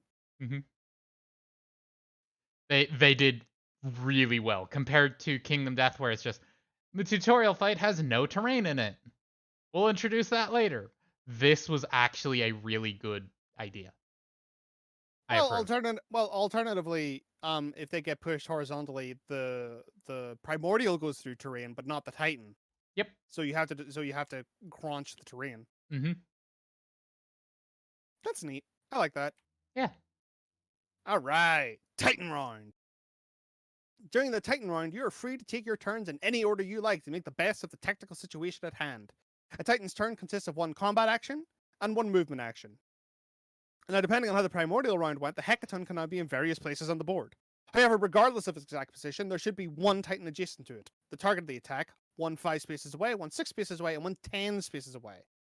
All starting Titans are Dreamwalkers with the same attributes and abilities. For now, they do not possess any weapon gear cards except for their fists. Fists are a melee weapon, so in order to attack, a Titan must be adjacent to the primordial. Dreamwalkers have a speed value of 5, meaning that they can move up to 5 spaces. As you can see, the furthest Titan is unable to reach the Hecaton for now. So let's start by activating the second furthest then, the Titan 6 spaces away. 1, 2, 3. That'd be this one? Yep. I'm going to let you take the turn for it, just Okay. to go through it, even though it's my Titan. Actually, fuck it. Mechanically, it makes no difference. Hey, Vex, let's swap Solon and Herodotus. Okay. We're cheating. We're cheating. Oh no. Add a cheat You to may the freely cheat choose- tracker for when we get Story in the Snow. Oh no. That's a Kingdom Death joke. Since it is impossible to attack from your current position, however, let's start by moving with a movement action. To reach a space adjacent to the primordial, you must move with your full speed value in a straight line, so there isn't much choice to make here. Simply move your Titan miniature 5 spaces towards the Hecaton. This will place it on an adjacent space exactly where you want to be. 1, 2, 3, 4, 5. See Titan movement for details. Just like oh my god, what the fuck? Oh, okay. Just like primordials, Titans can only move in cardinal directions. Unlike them, however, they cannot move through spaces occupied by other miniatures or obstacle terrain tiles. When you perform a movement action, you must first declare the space you wish to end the move on, one that you can legally reach by moving a number of spaces up to your speed value. Then move, 1 space at a time, resolving any terrain tiles you move through. You can freely choose which spaces you travel through, but you cannot move through the same space more than once. You also cannot move through obstacles and other miniatures. Big stress on that. Excuse me. Time to perform your first attack. Wow! First declare your active weapon. Even if you had multiple weapon gear cards, you would only be able to attack with one of them. For now, though, you only have the fists, so that's your active weapon. Raise your rage by 1. It is extremely important to remember that rage is raised at the beginning of every attack. It reflects your Titan's primal power and growing bloodlust. The more you attack, the more powerful you become, unlocking new abilities from your Kratos table. Be careful not to raise it too high, though. If you have to increase your rage over 9, your Titan goes mad, and you lose control of it after the current action. In game terms, is dead. So don't get too mad. Mm-hmm. That Check the said, that typically requires about 10 rounds, because 10 attacks. As we saw with Kratos Whisper, there are things that raise your rage outside of that, but if you're taking close to 10 rounds to kill a primordial, you're 4 taking too attacks long. around, yeah, it's killing you off to keep the game from stagnating. Especially when most primordials only have 10 wounds. Yeah. Okay, so check the attack die value of your active weapon. Fists have an attack die value of 2, meaning that you need to roll 2 d10s. Remember to use a white one. I dropped one of the black. How dare you? I'm sorry. One of them Fell did out. not land outside. Just use the R key. Bitch, I'll do what I want. I got a Oh, crit. shit!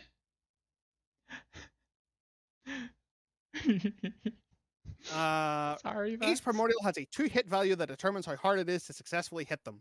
At level 0, the hectons to hit is 7+, meaning that each die showing a result of 7 or more is a hit, whereas each result of 6 or less is a miss. Some weapons also give you a precision bonus or penalty. Precision influences all dice rolled when attacking with that weapon, thus effectively lowering or increasing the primordial's to hit value. Also note the weapon's power. It will be important in a moment. Remember that if needed, you can re-roll your attack roll using Fate, just like you could during an evasion roll. I'm going to punch his hand off. I'm so sorry, Max. A natural roll of 10 on a crit die when you attack gives you a crit chance, while a natural roll of 1 is considered a crit miss. Crit chance will give you an opportunity to deal a critical wound, while crit misses are only taken into account if there is a specific effect triggered by it on any of your cards. If you hit with at least one attack die, you will draw a BP card to see which body part of the primordial you attacked.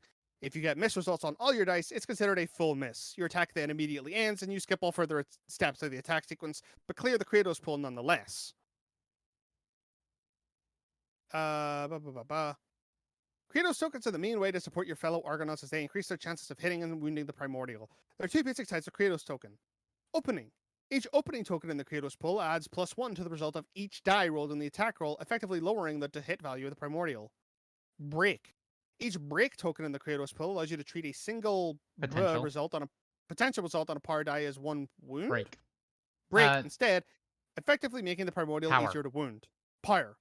I call power breaks as well. Just I find it easier, but at the end of every attack, you must clear all tokens from the Kratos pool. In other words, the tokens left by the previous player are effective only during the next attack.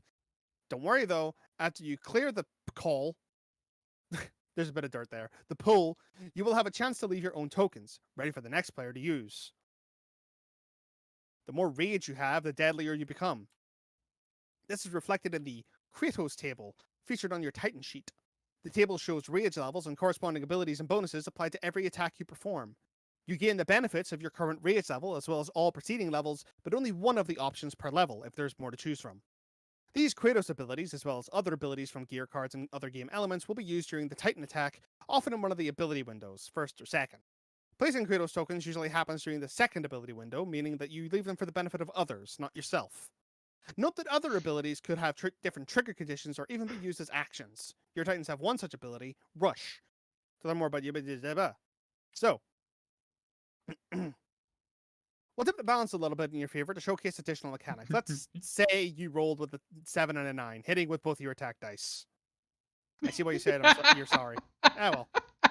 When you hit the primordial, you get a chance to use some of your abilities.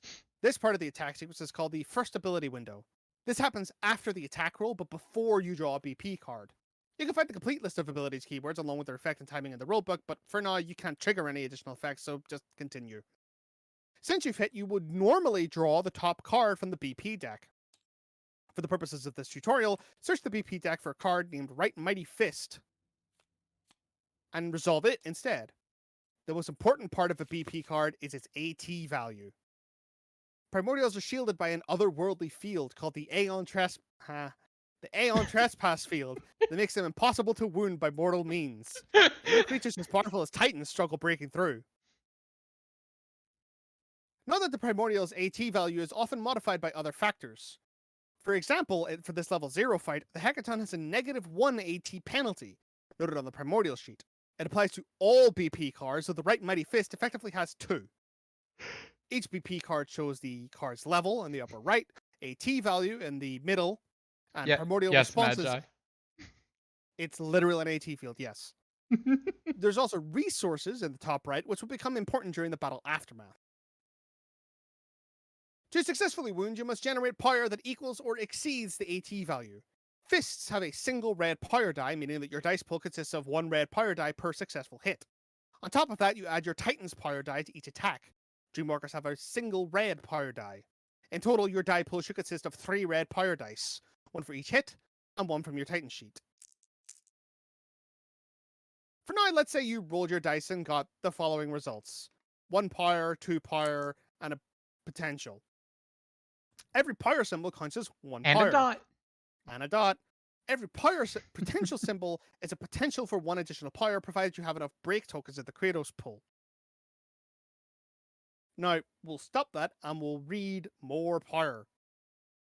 There are also some other effects that may increase your power dice pool. For example, if you look closely at your Kratos table, you will see that if your rage was 5 or higher, you get an additional red power die. Note that unlike attack and evasion dice, power dice cannot be rerolled using fate. There are, however, other effects that allow you to reroll them. For example, you gain 1 power reroll from your Kratos table once you have 2 rage or more. And again at 4 rage. That's the same icon. With the 4 rage, you actually have to make a choice. You can either reroll one of your power die, or get the other symbol, which is push back 1. Where you push the primordial back. Incredible. So you either hit harder with the reroll, or you go, you know what, fuck you, and shove it 1 space. Okay.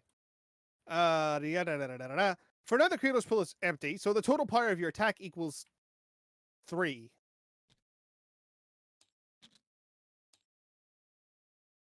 It's more than enough to harm the Primordial. Put the BP card face up on the designated space called the wound stack. It has become a wound. When you win a battle, as soon as the number of cards in the wound stack becomes equal to or greater than the Primordial's wound value. The Hecaton you're facing seems to have been previously wounded, so you must score only 6 wounds to defeat it. 5 to go. If you had rolled less total power than required, you would instead place the BP card in the BP discard. After the power roll, it's time to resolve a response. Don't expect the Hecaton to sit idly by and just take it. Just like Titans get a chance to react to being attacked through trauma cards, the Primordial gets to strike back with responses. See this rule box. Trying to wound a Primordial will often elicit a response. Some responses are resolved as you successfully wound the monster, others when you fail to wound. Still, others happen regardless of whether you wounded or not due to instinct. Finally, there's the critical. If you got a crit chance in the attack roll, rolled a 10 on the white crit die, then managed to wound, you resolve the critical, ignoring all of the responses, even the wound one.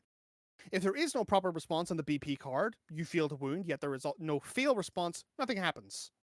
Most responses are resolved before escalation. However, attack responses resulting in a Primordial or Titan attack, are queued to happen after the current attack is fully resolved.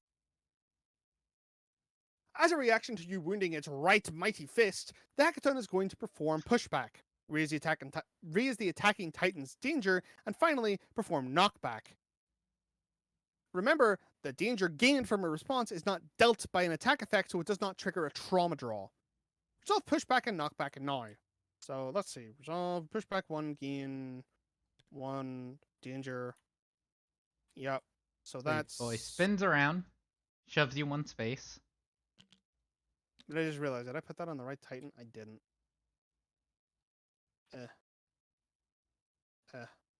On danger.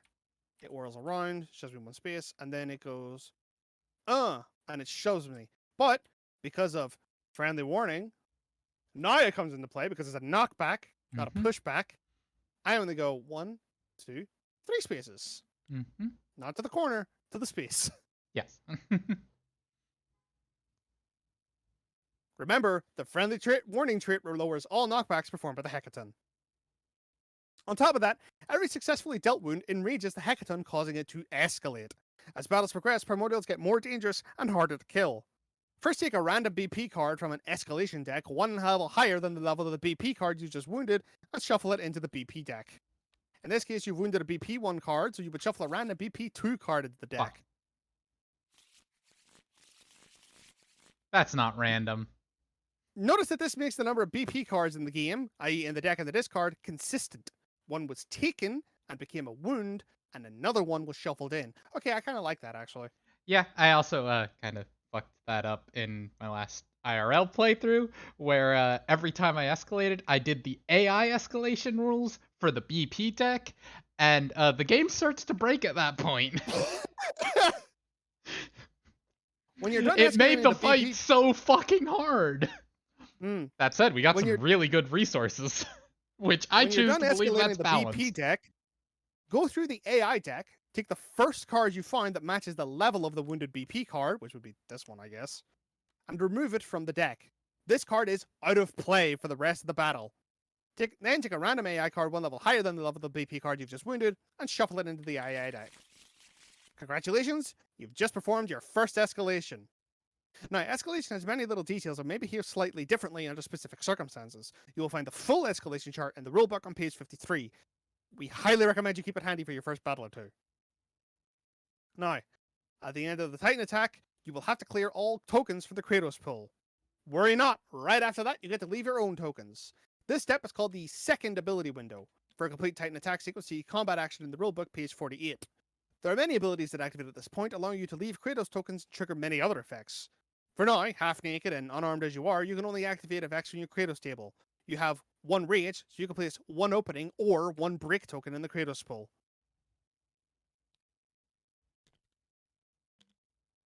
This concludes your first attack.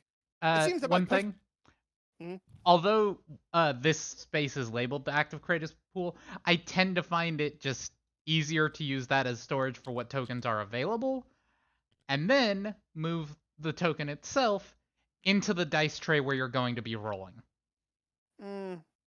That's fair, I guess. It makes it a lot easier to not forget about them Fair enough. instead of having them shuffled off to the side.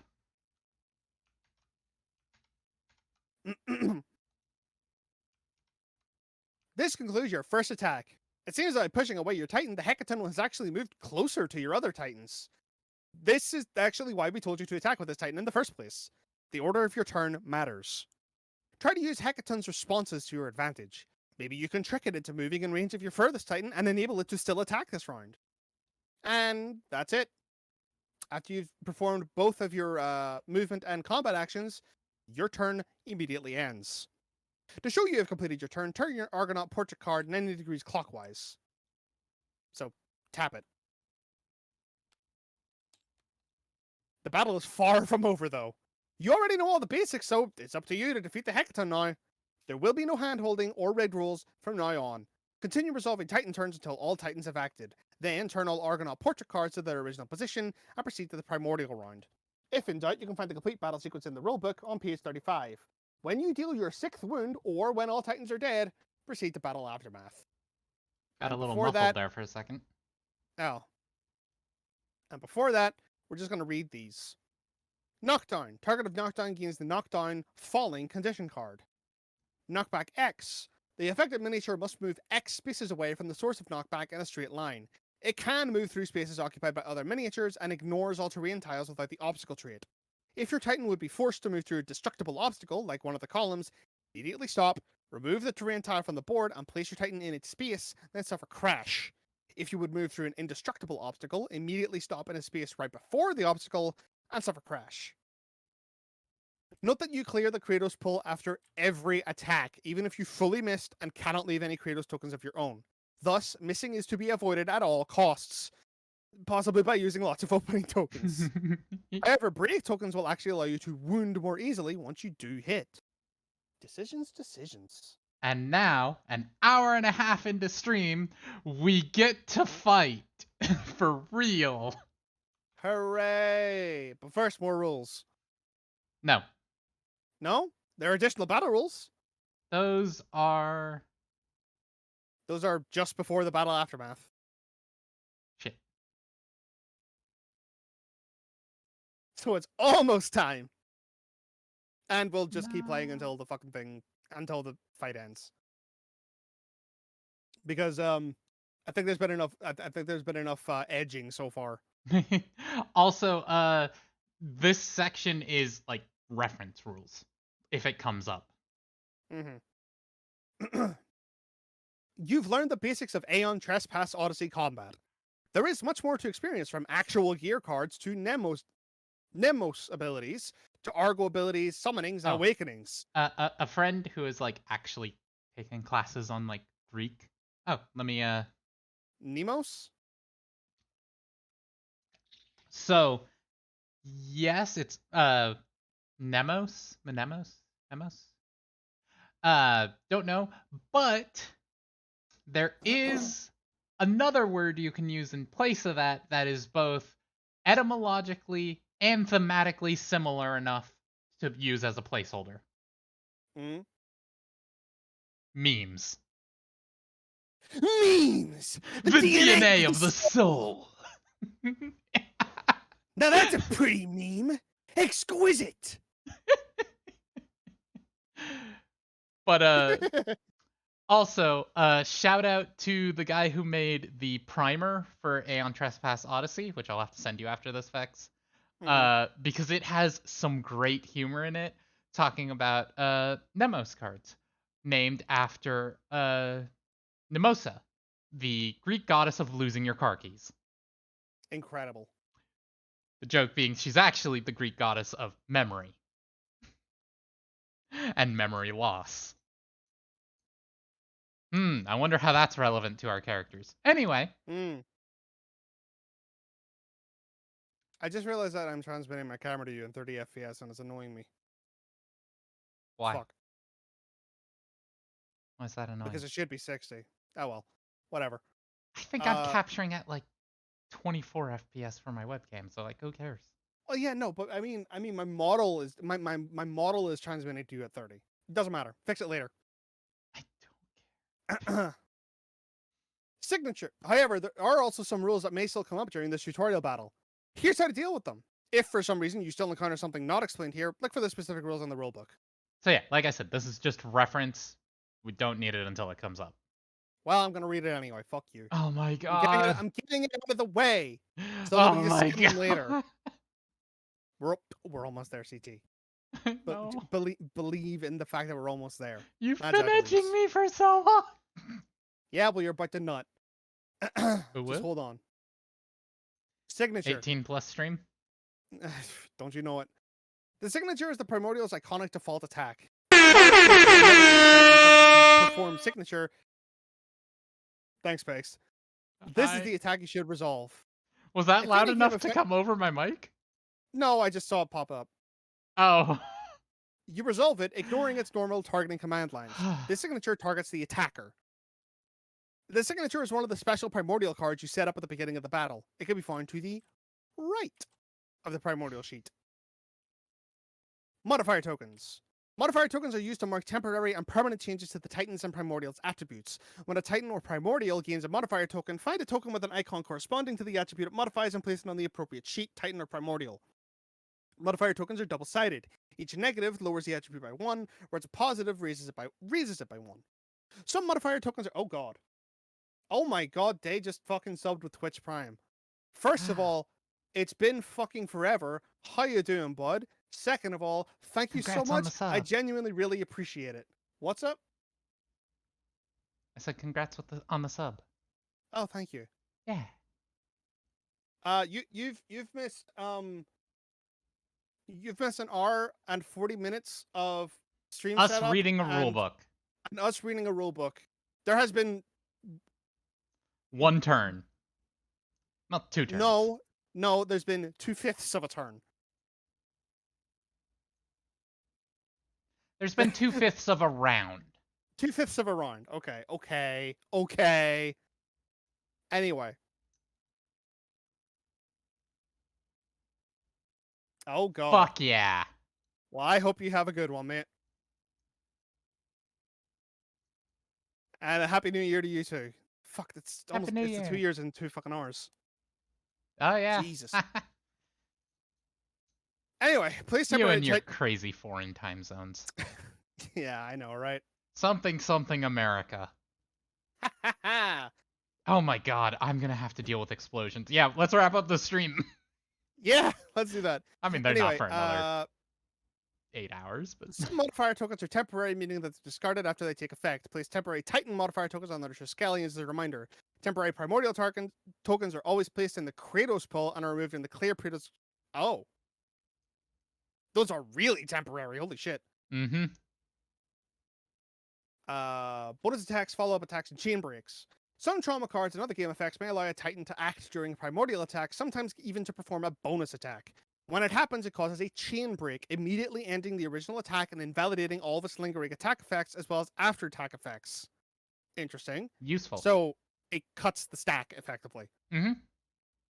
Note, Titan bonus attacks triggered during a Titan attack are considered to be follow-up attacks. They do not cause chain breaks and are instead resolved after you finish resolving the current attack, much like primordial attack responses. In some rare cases, however, it is possible to chain break a Titan attack as well. Okay. Interesting. Terrain tiles. Be mindful of the column terrain tiles on the battle board. They have the obstacle and obscuring terrain traits. It means you cannot draw a line of sight through them, and Titans cannot voluntarily move through these spaces. However, if a Titan is involuntarily moved into a column due to pushback or knockback, they suffer crash. Also note that primordials destroy, which means to remove the battle board, terrain tiles they move through. In the course of the campaign, you will encounter various terrain types. Make sure to always read the corresponding terrain card to find out how they influence the battle. That's all the rules we need to know. Let's actually, after an hour and 40 minutes, play the fucking game. Woo, we're actually starting. Okay. So who goes next? It's finally starting. Well, probably that's 1, you, 2, and 3, that's you, 4, so I would assume one of you. 3, 4, 5. If I go here, I might be able to lure him a bit closer. Actually, no. 1, 2, 3, 4. Ah. All right. I see what's up. I raise my rage with Phylactera, raising it to 2, so I get a power reroll. Oh, nice, nice. I am still the highest rage, so I keep the priority target. And 5 and a 4, but you have an opening, so one of those is a 6. which doesn't matter because it needs a 7. Doesn't matter because it's a 7 to hit. Whoops. Well, it's a shame I'm at 3 fate now. Oh, God. That's a 9. You got a hit. 1 hit. I'll take it. 1 of 100. It is 1 to hit. Okay, I'll be fine. Especially with a reroll added in. Come on. Yeah. Oops, you got 2 dots.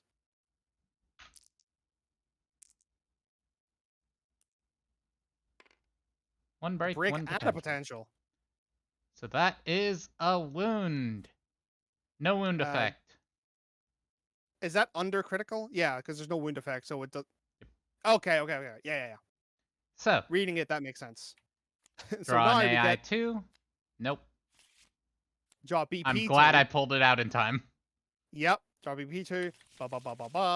Grab an AI 1. Not grab an AI 2. So many times. I do so many times because I'm thorough. Yeah, but that actually makes it less random for our cases because we get to see what it's ending on instead of it having be truly random, which, to be fair, is the case with real life shuffling. Yes, it does. It don't matter. It affects how hard we're getting attacked, Vex. CT, it's still random. Fuck you. Take your other turn, fucker. I'm leaving a break token. Wow. Because it's a BP2, and that probably is going to matter.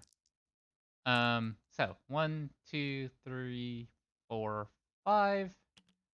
Hit it in the face hands. Raise your rage. Yes. Thank you. Turn 1. We got a nothing. Crit.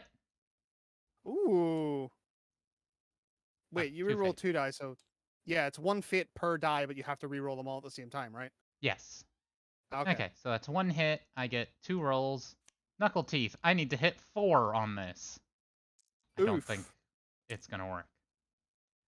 I don't But think that's if we happening. crit, I get a bonus attack. But you need to hit 4 with 2 dice. Mm-hmm. And no reroll. 3. Fuck. So close. Oh yeah, you can't reroll those with fate. Yep. Oh, that sucks.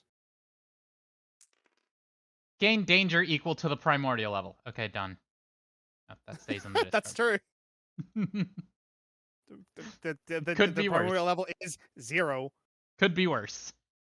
Okay, and I guess I move. 1, 2, 3, 4, 5. That's it. That's the turn. Because he's already moved. I forgot to turn my thing. I always forget to turn my fucking portrait sideways. To exhaust Oh, it. same. I should. Yeah, we should do that more often. Yeah. Okay. Anyway, Primordial turn. left hook. Target closest Titan in front in range. That'd be you. Herodotus. Move and attack. What's Herodotus' fate? 2? Yep. I am safe. Okay. It's 2 dice with a 10 plus. Come on. Is that a 10 plus a dodge? Yep. Oh. Well, you got a crit. Yeah, 1 successful dodge. No, I didn't. Oh yeah, got a you're right. 10. You got a 10. Okay, that's 1 danger Each hit on deals 1 Herodotus. danger. That is a minor trauma. Oh yeah, that's after, so trauma first. Thrown Exhaust off all your balance. exhaustible gear. If no gear was exhausted by this card, knock down. Shit. Oof. Oof. Oh yeah, we need to clear and place Kratos. Oh yeah, I forgot to do that. I'm gonna leave an opening behind. Nice. Thank you, Magi. Thank you. Okay. Knockdown. Falling. You are knocked down. Place your miniature on its side as a reminder. Never mind. Well. I can do this. You cannot move voluntarily. Attacker use actions or abilities unless stated otherwise. If this card is discarded by another effect, stand up. At the end of your next turn, flip this card. Yep. Oof. Okay. And also now knock back 5. Knock back 3. 1, 2, 3. Where do the trauma cards go? Do they go to the bottom of the trauma deck? Yes. Right click. Nope. Nope. Nope. Hold down right click. Shove it in. Oh. There you go. There's a different way to do that, but hey, that works. Beautiful girl. Anyway, I'm gonna go ahead and go first because it's our turn now. Yeah, Okay. but it's not the end of your next turn. It is. I just took my turn. Oh. And it's over now. If you move voluntarily, attacker use an action or ability stand up. Oh, right. It's already a turn. Okay. So there. Okay, that's that turn. It's over. Mm-hmm. I think I'm going to use them first. 2, 3, 4, and a swing with my fists. Okay. For you hit on a 6+. 6 plus, yes. Oh, first of all, Rage. Stolen gets rage. Stolen has 2 rage, but it's We're not tied. above Yep, your rage. you are not so... highest. Oh, for fuck's sake. Just use the R button. Fuck, I'm using R. Fuck you.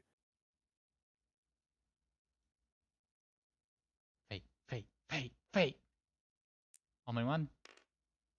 It was worse. Doesn't matter. I whiff. Token goes bye-bye.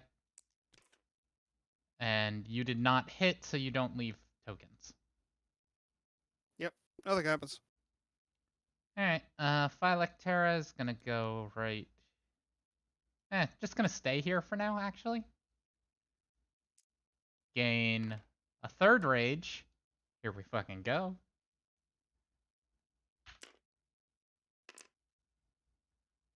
Six and a 5.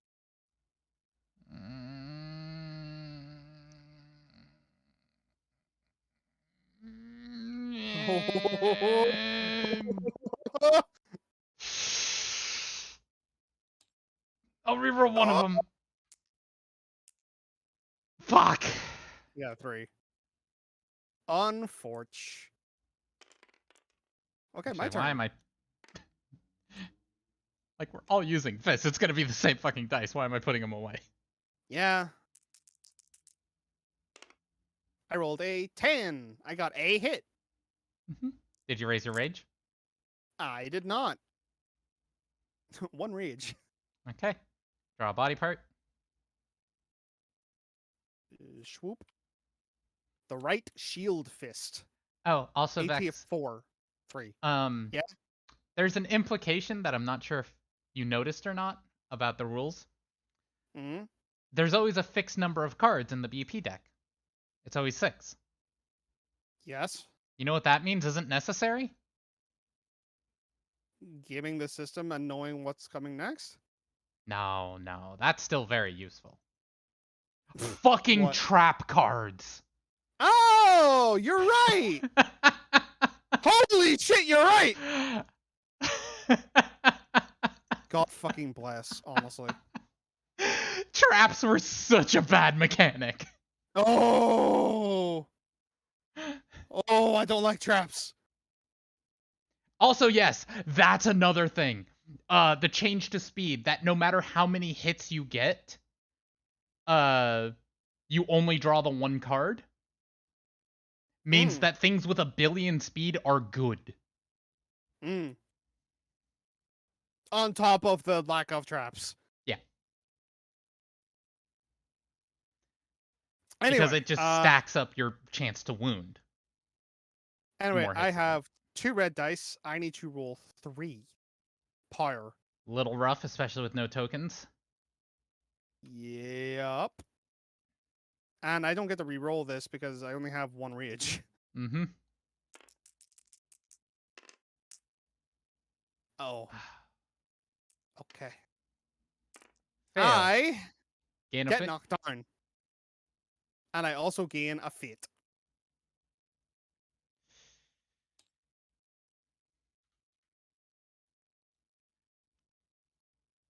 Knocked down.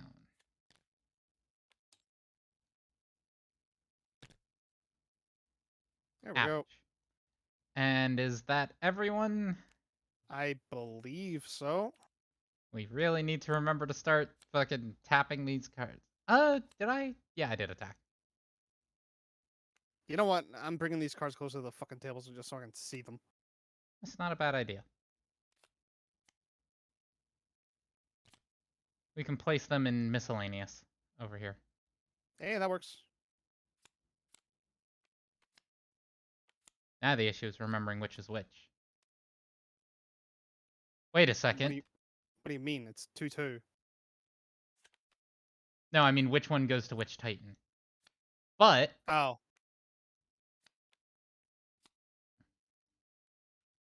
We're playing in a digital space. I was going to say mine are in order.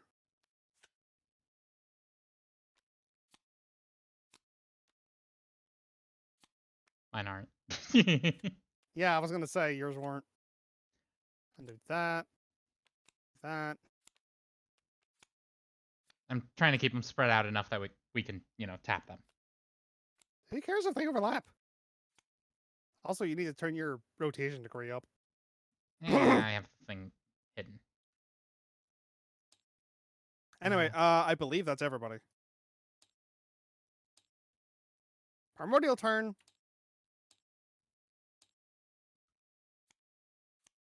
Okay. Shall I? Go ahead. Right hook.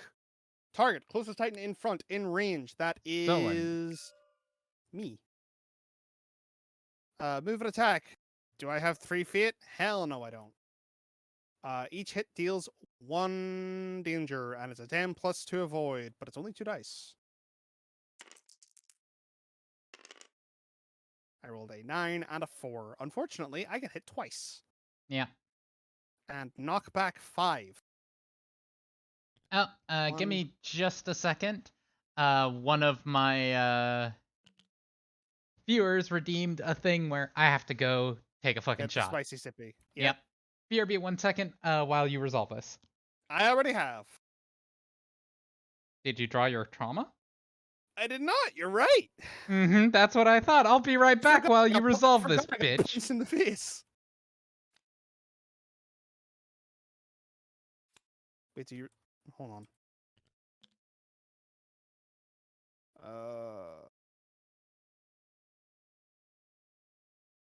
Traumas and nobles.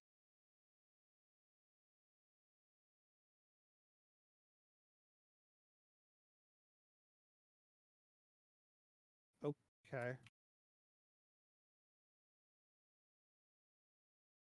But...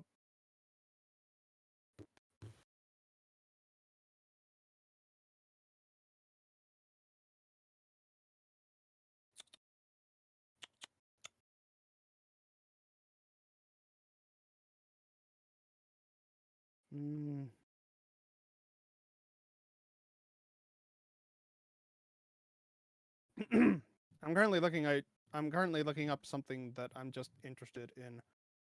Trauma draw.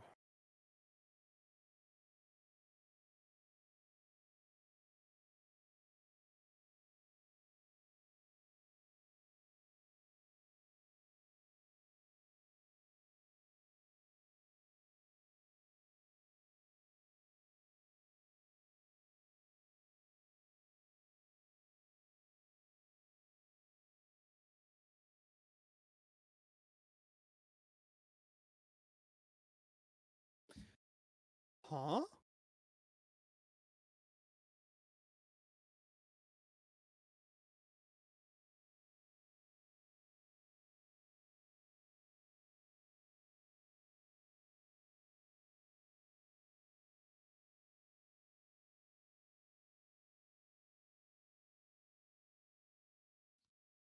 I have come back, and I have a buttery nipple, which is 1 part tequila rose and 1 part butterscotch. Very delicious, very sweet.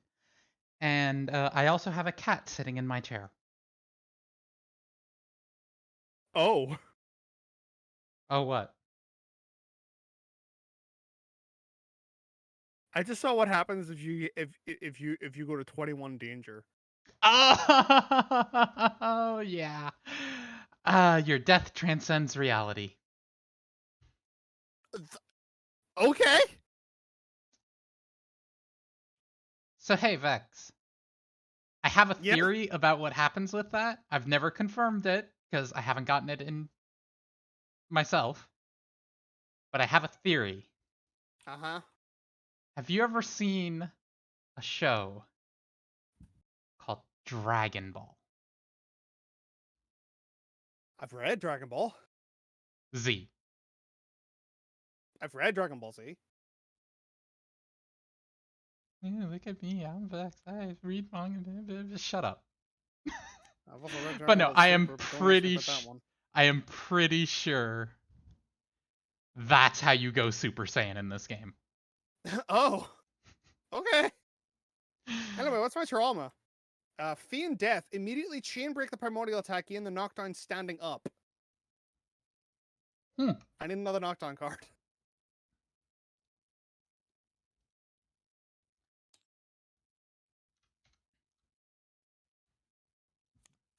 Who's it go on? On... Someone? Yeah, someone. Oh wait, this one should be falling because you haven't ended your turn yet.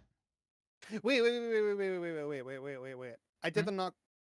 I did the knockback as an after attack, but the wound resolves before the after attack, right? Wait, what's going on? Okay, so I did move and attack. I got the damage. I didn't draw the trauma before doing the after attack knockback. Yeah, no, the trauma happens first. Yes, which means I have not actually moved. Yep.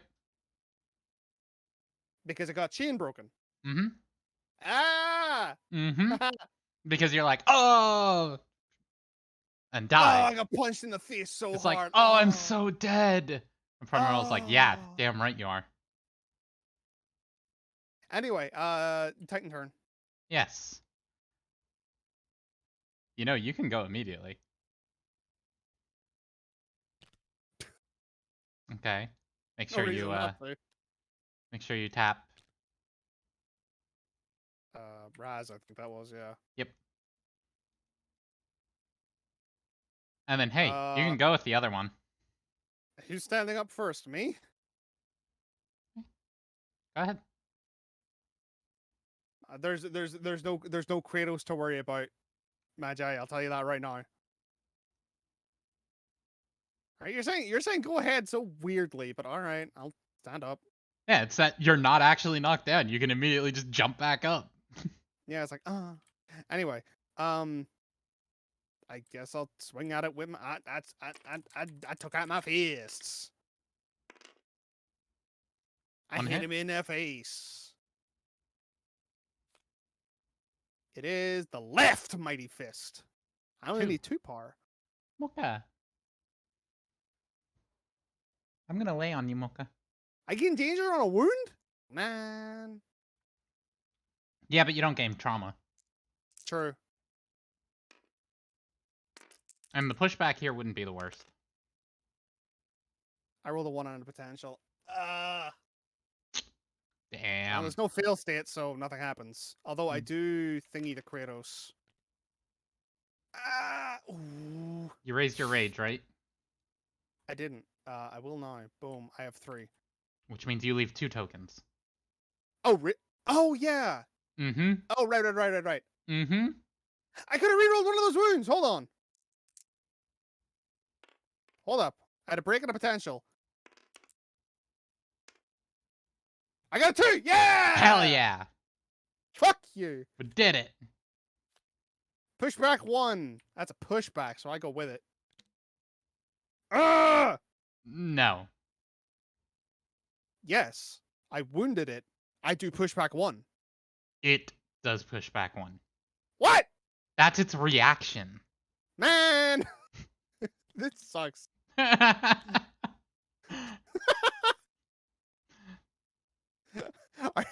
you sure? Near, thank you for the sub. Heart. I'm no longer past that, so no am one. Titan does pushback? Yes. That is what the Titan does. It also does knockback 5 after that. Okay. And Solon gains another danger, but it's not a wound. I got knocked the fuck back. 1, 2, 3, 4. Ooh. Incorrect. Woo! No, knockback goes through miniatures. Incorrect. Pushback doesn't. That is not the thing that you are getting incorrect. What am I getting incorrect? Friendly warning. Oh! Okay, that's fair. Okay. I'll go ahead and take my turn. You can just get rid of that card. Okay. Because your boy's going first. 1, 2, 3. Oh yeah, both mine. I think moving over here is the smarter move. Oh, what are you leaving behind? Oh, yes. 2 openings. Have fun. Hell yeah, motherfucker.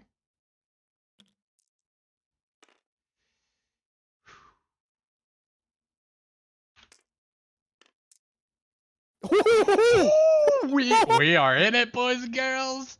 That is a fucking crit. Let's go. Oh, wait. That's a crit with. Oh yeah, we didn't. No, wait, no. Wait. The left mighty fist is what you wounded. We And did not wounded escalate. Oh, you're right.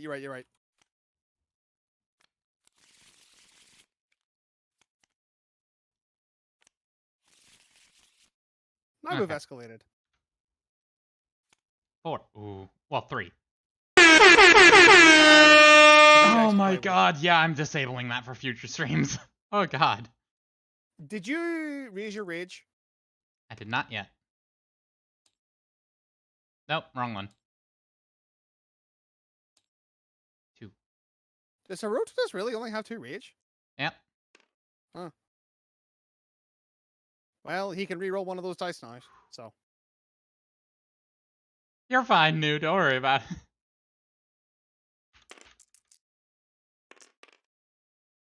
One, 2. I need Okay. 3. I should have left a break. Ah! 3. Okay. Crunch. Wound. Gain a fate. And knockdown. It doesn't trigger the wound effect. It triggers the crit and It one. triggers crit. Gain 1 ancient shell rare resource. You may perform a bonus attack. Okay.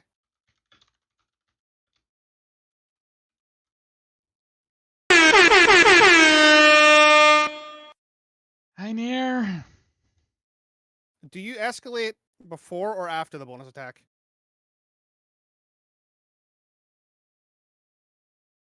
I assume before.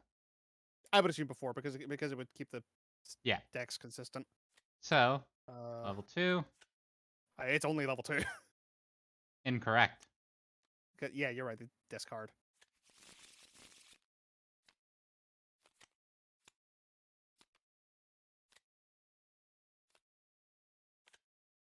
Okay. Query, if this model is broken for bonk, how will there be repercussions for horny? There will not. Ooh. Oh my god, Alfie! Okay, let me finish resolving this, then I'll go do that. Okay. So, I get a bonus attack. I am leaving behind a precision token. Oh, okay. Yeah, I guess the Kratos pull still happens. Well, yeah, it resolved the second ability window. Oh, yeah, you're right.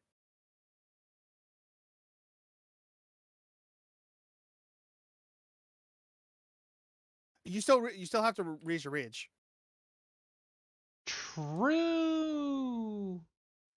We keep not raising our rage.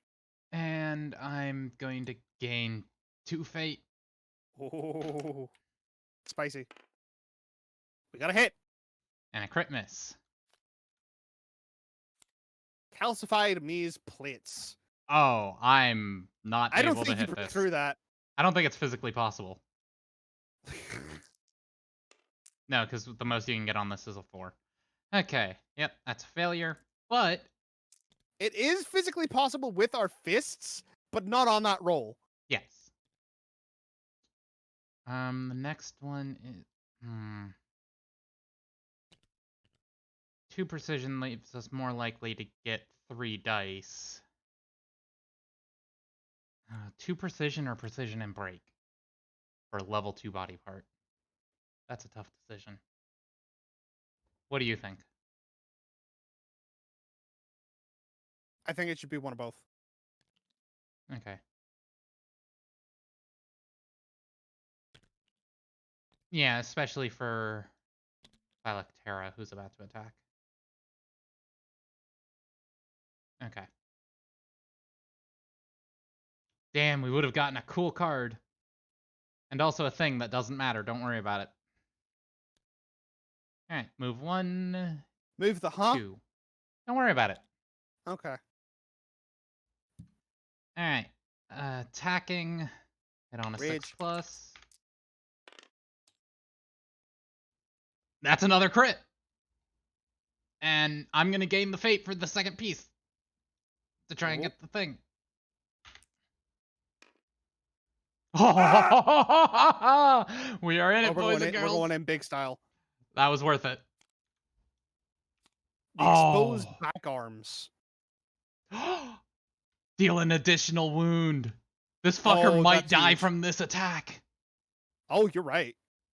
Oh, so it's as soon as you deal 6 and it's not deal 6, then another one. Yes. Oh. Okay. Another one. Yes. Oh. Okay. We might have killed it. Here Or I could get DC'd. we go. CC, I think your internet died. What? I got DC'd and your stream is now buffering.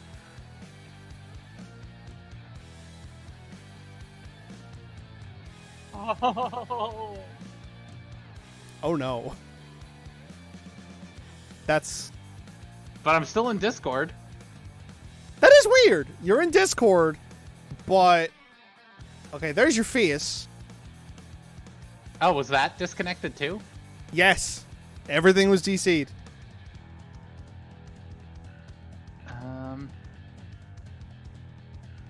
Am I streaming or not? I can't tell. I don't appear to be live. As far as I can tell, you are not. I am. So you're still here talking to the good people. OBS is failing to stop streaming.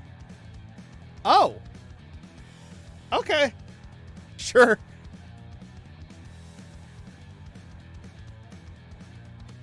Oh. Oh, that's the wrong one. I need to load the autosave.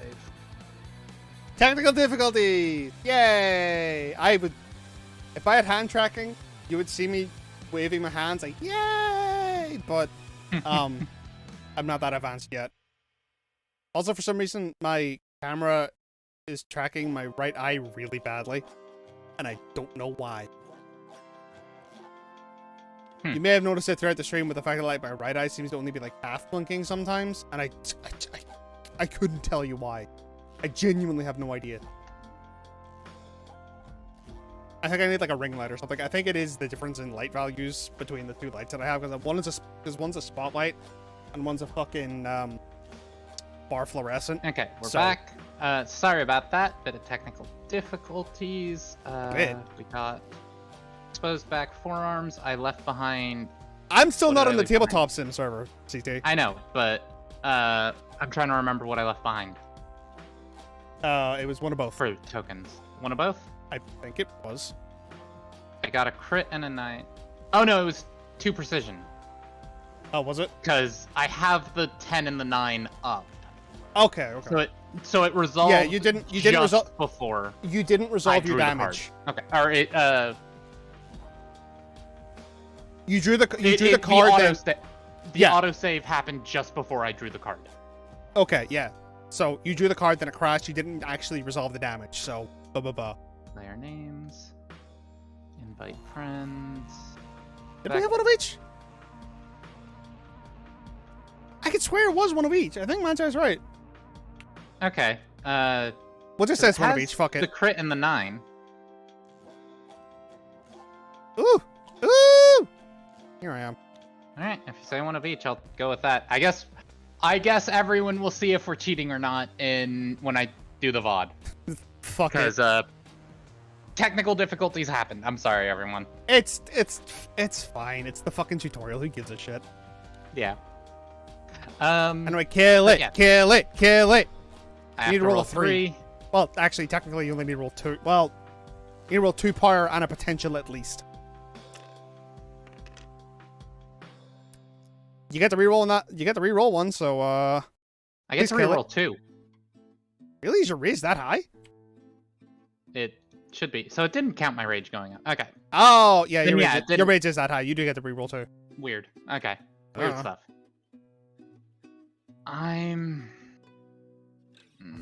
Can't you choose to reroll them at different times, or do you have to do the reroll as one step? You have to make the decision all at once. Oh, you sure do. Damn. So, which of these do I reroll? I would reroll the potential. Yeah. Because I think it's there's better results than that. Yeah. So. Hey, you killed it. You killed it real good. It's dead. It's dead as fuck. Okay, so. Your strike goes. Hold on. Your strike goes through the protective arms and punctures the drum heart. Deal an additional single wound. So how do you deal additional? Oh. Hush. Oh, that's cool. Hey, cats, stop fighting each other. Don't bite me. No, get down. You're leaving. Bites are not allowed. Okay. So, that is 6 wounds. There you go. Wait. Why is it a stack of 5? This. What was Oop. you drew? Uh-oh. What? I think your connection went again. Whoa. No. What the fuck's going on? It wasn't either of these. Yeah, because you drew the back arms. That was definitely gonna kill it, right? Vex? Yeah? I can still hear you at least. Yeah, This is frustrating. you can hear me, and Tabletop Sim is still working, Mm-hmm. but your stream isn't. What the fuck? Of course, it breaks now at the end of the fight. Yeah. So what was the last thing we had? Do you remember? Oh, Last thing we had. Do you remember what you oh wounded? yeah. That's what happened because notice that your token is over here and not next to the thing. Okay. So there Weird. was a level 2 BP that we didn't thingy. That one, that's the one. Yeah, but we failed to hit that one. So what's the one missing? Neither of these were wounded. Did we hit the left shield fist? Yes, we got the ancient shell resource, rare resource. We did. Okay. That's what triggered the bonus attack. Okay. Yeah. Okay. We did it. Okay, this is frustrating. Sorry for the technical difficulties at the end here, everyone. We managed to recreate the turns. I don't. The fucker is dead. I did some experimentation. I can add highlights of multiple videos. I don't know if I can do it on other people's videos. My stream never stopped.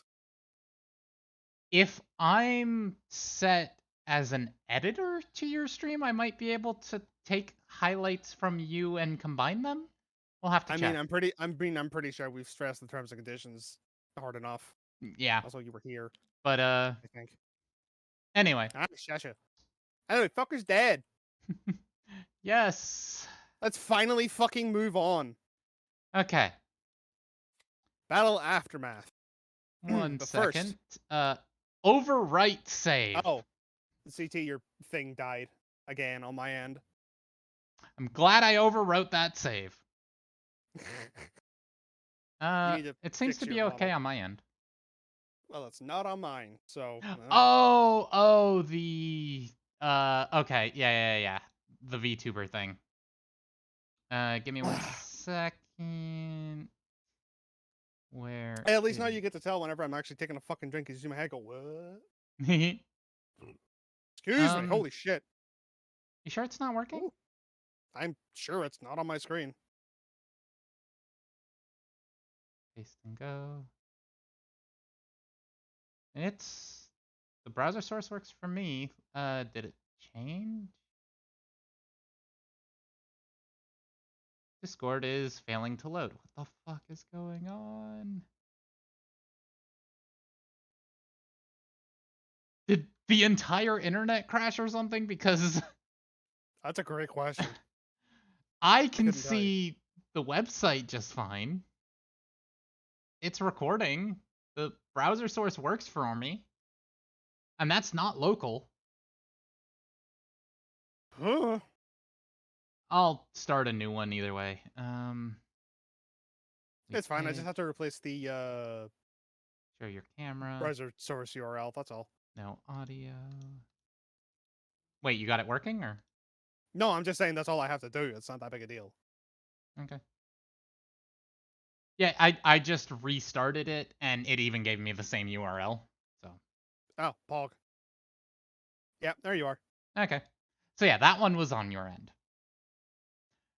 Which was surprising because of how many technical difficulties I'm having over here. Okay. Anyway. Yes. Battle Aftermath. Finally. One.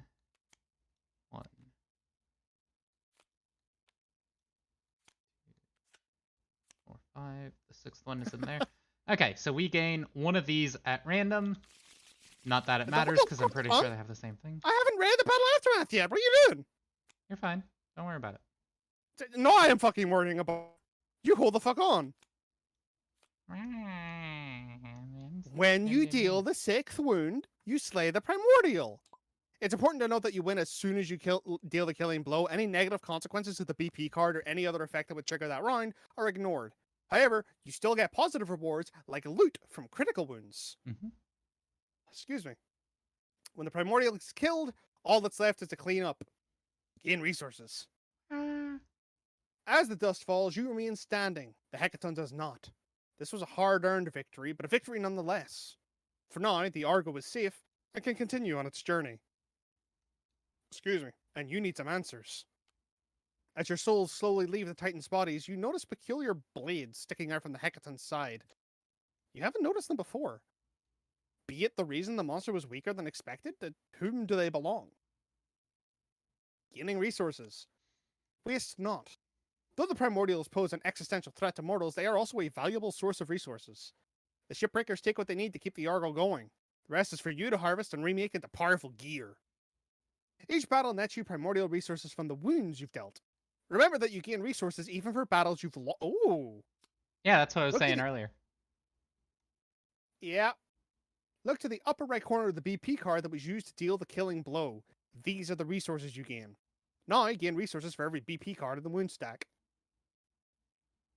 So, yeah, because we had a single wound kill it, we get a random BP card, which CT has helpfully gotten as the runt. So we get a whatever that is. Raw Ambrosia, Muscle Cluster, Raw Ambrosia, Raw Ambrosia, Raw Ambrosia, and Raw Ambrosia. That's a lot of raw ambrosia. Mm-hmm. But we did get a muscle cluster. Ooh. So every wound gives a resource? Yes. That's poggers. And so much better than the system of having a resource deck that you barely ever use. Yep. For like half a second. Uh-huh. So we have 5 raw ambrosia, a muscle cluster, and... Use a pencil, you'll change these values regularly. Now, if you were lucky or skilled enough to critically wound a BP3 card. For context, let me grab a random BP3 card. When you wound a BP3, it doesn't go in the wound stack. Instead, you get a double wound. So it counts as 2 wounds, but it stays in the deck. However, if you critically wound it, then you put it in the wound deck and a single wound in the deck. In the wound stack. So it's still worth 2. But you get the actual card, and if there's an actual card in the wound stack, you get a core, which are the equivalent to Monster Hunter's gems. Yeah, we never reached level 3. At all. So yeah. We don't have to worry about it right now. We don't get a core. Yeah. Excuse me. For the future, though you won't need it now, one often forgotten rule is that you gain all the resources from wounds times the primordial level. Remember that well. We get 0 resources. Hooray. I don't think they'd be that mean. No. Special reward, Siren Teeth. Sometimes a battle will reward you with something other than resources. An adventure, a meme node, technology, gear, it can be anything. This battle awards you with needed equipment, a pair of knives called Siren Teeth. Whenever the game instructs you to gain something, you either just take it and store it in a common pool. If it's a physical component, take it like a card, or note it on the corresponding sheet if it doesn't have a corresponding component. Siren Teeth is a weapon gear card, so you just take it. And here Battles. it is. Siren Teeth. It does 3 dice. Other than that, it's just fists.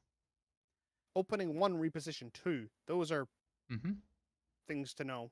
Opening 1 means after you attack with it, you leave 1 opening token. On top of your usual Yep. Kratos? Ooh. Yep. Ooh.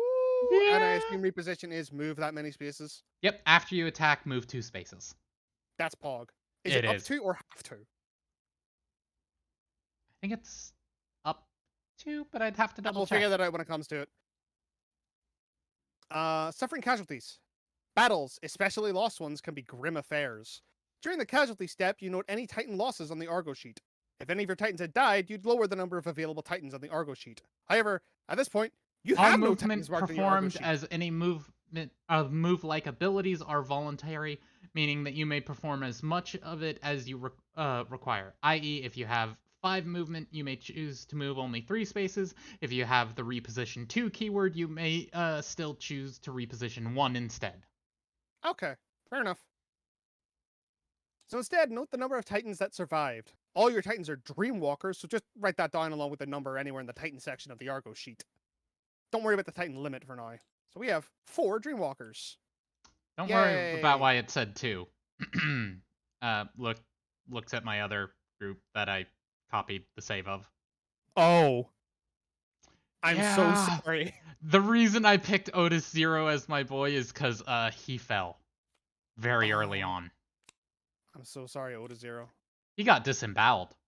Oh! No, don't. Yeah, you do with that. Whatever. Yeah. Now discard any conditions, condition tokens, and other tokens you may have gained during the battle, like ambrosia, modifier tokens, etc. Note that some Gale elements and conditions may have end of battle effects. So, reset all our stats to Jesus. 0. Dreamwalker Titans are a resource you'll gain and lose often. Mostly you'll lose them during battles, but other effects might also force you to lose Titans. On the other hand, you will gain Titans during the Voyage Fades and during exploration and adventures.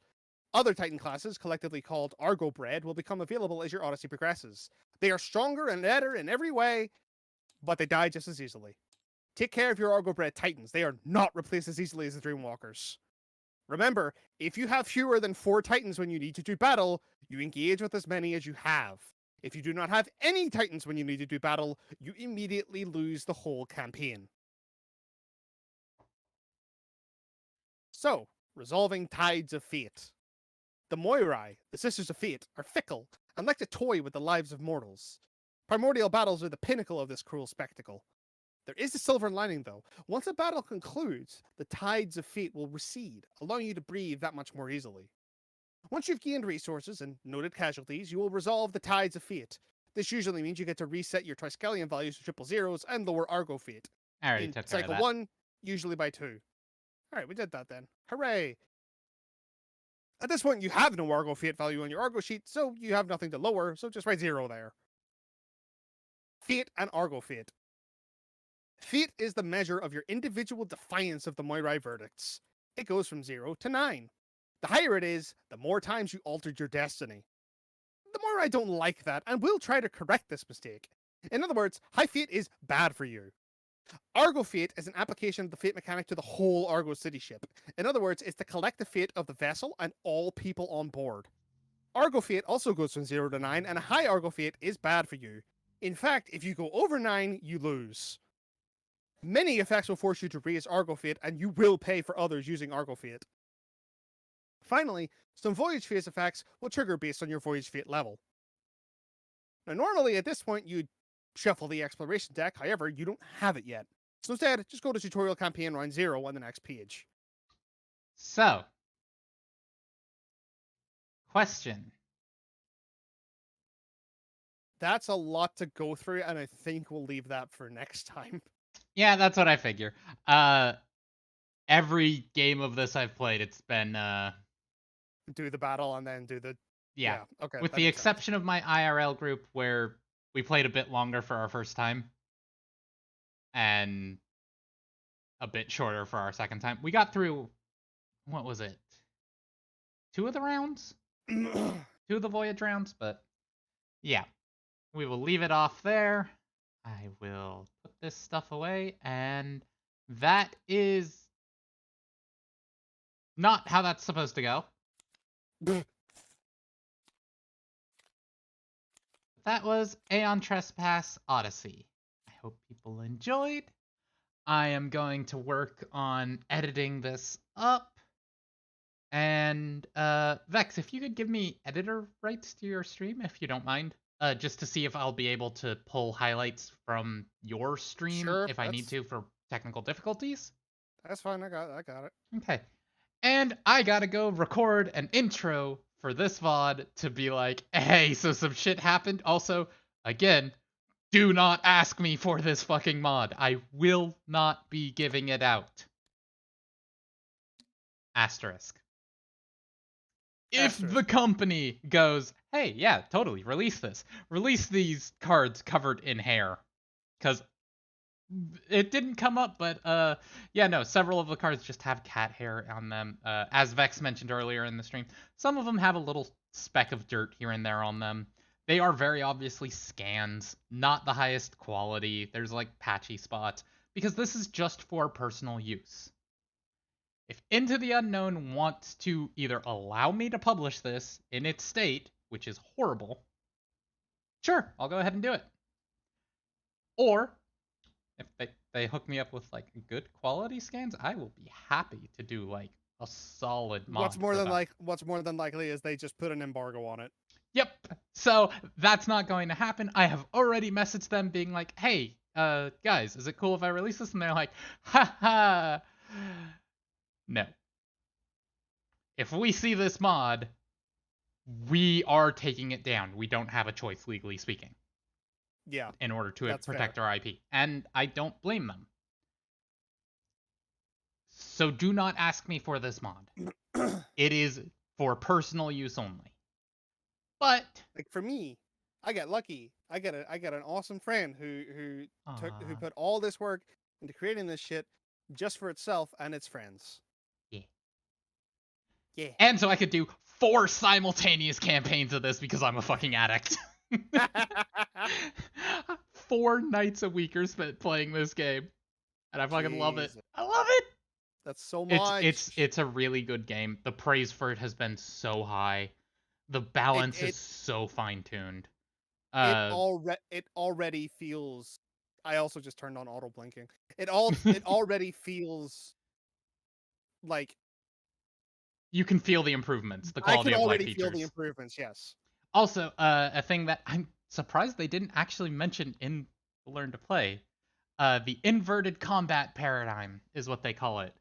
The whole thing about rage building up and the escalation deck, where fights do not wind down, they escalate, and like it gets more intense as the fight goes on. It's like, ooh, are we gonna What hit I think a? what I think is really cool is that we've already discussed that there's no trap cards, which is good. Mhm. Uh, there's the we've already discussed no trap cards. The escalation system feels good because like the the monster becomes harder to hit, yes, and it becomes more unpredictable, yes. That's cool and all. That's not what I'm getting at. What I'm getting at is that the player also advances with the monster. Mhm. So it's never a case where it's not a case where the monster like outscales you and you're just sit there plinking away at fucking armor for like 6 fucking turns and there's We nothing you can have do and it's boring as this is the fuck. tutorial. We have no gear. We're already making interesting decisions in combat Yeah. with just the Kratos tokens. Those Yeah. combined with like a full gear loadout is going to be interesting. Oh, Combined with that's gonna be different tight. types of Titans that have different Kratos tables, that's going to be interesting. I'm actually genuinely excited to play more. Like I'm glad. like the intro uh fight we did like you said, there's a lot of interesting decisions to already be made just Mm-hmm. in the Kratos tokens and stuff, and like they straight up said that you're not supposed to lose this fight, but you can. Yeah. I mean, RNG is Uh, RNG and it will always be RNG is RNG. RNG, but there's also the fact that I like. uh, we kind of glossed over it, but what I do like is that um the words are hard. the fact that if you go above 9 rage and then gain another rage at the end of that action, the Titan's done. It's dead for all intents and for mechanically it is dead and you do not get to use it again. There's no But stall. but It- the point of the matter is, yeah, like there's no stalling, there's no just fucking. If you get RNG'd out, you're not sitting there fucking suffering. yeah. It's over with. There It is gets there the is it gets the game effectively a moving. timer on your board of how long the fight can possibly go on. And it can get shortened. You can just gain rage. Yeah. And the fate mechanic I like way more than survival. Minor spoilers. I don't even remember what survival did. I'll be fucking real with you. Survival was a resource you could spend in Kingdom Death that you could effectively use to dodge. And at least at the But- start of the game, that's it. Yeah, and then- you'd and get then additional stuff like take an extra turn, Yeah. or get another survivor who's knocked down to stand back up. Meanwhile, in this game, it's not a resource to spend willy nilly. It is Yeah. it is a It decision integrates to be with the made. same more with the game more. But yes. There is a decision to be because like there were already AI cards that were like, if you have 3 or more fate, get fucked. So minor spoilers, Vex. By the end of this tutorial, one of the pieces of gear we have is a piece of armor that is like gives you extra evasion dice to reroll without spending fate. Yep. And you can spend fate to increase your or to get damage reduction instead of rerolls. Oh, wait. So like As in the monster does less damage to you? yes. Oh, Which I like that. right now, yes, the only thing we have for fate is rerolls, but it's a resource and it treats it like a resource and it integrates into the gear and stuff like that. And it's so well designed. This game has so much polish on it. At the risk of small spoilers, is there a way to decrease fate in the middle of battle? Yes. Do you remember disorders from Kingdom Death? How they were like debuffs? Yeah. You get those and they suck. They really suck. They are shit like oh yeah, your character has agoraphobia and you cannot end your turn adjacent to another Titan willingly. Oh, that's fucked. However, all of them have conditions for removing them. For getting over your trauma. Oh. Once you've removed one of those, they provide a bonus. So that example of you can no longer end a turn adjacent to another Titan is now, whenever you end your turn adjacent to another Titan... You got to have with the bot, by the way. Yeah, I'm getting rid of that. Let's go over here. No type? How do I fucking delete this shit? It's been a hot minute. If you click the settings cogwheel and then like turn on mod icons, you can just There we go. Trash can or the ban button. There it goes. Okay. Thanks. Thanks for the spam. Anyway. Where? Oh yes. So for that example, it would be once it's fully resolved and you're over that trauma, anytime you end your turn adjacent to another Titan, you reduce your fate by 1. Oh. So the way you do it is by developing trauma and then growing past that trauma. Oh, that's sick. Yeah. And that's what allows you to lower your fate in combat. Anime shit. That's sick as fuck. I love that. It's a great system of advancement. So what you're telling me is that this game is actually a shonen anime? Yeah. Totally. Sick. I really like it. It's solid. a fucking isekai. What can we tell you? Another reason I will not be distributing this mod is 'cause it's not done yet. The card quality could be better. The primordial cards in particular, I want to I have better quality scans than this. They were shrunk down just because I uploaded them as cards, and there is a absolute size limit to cards.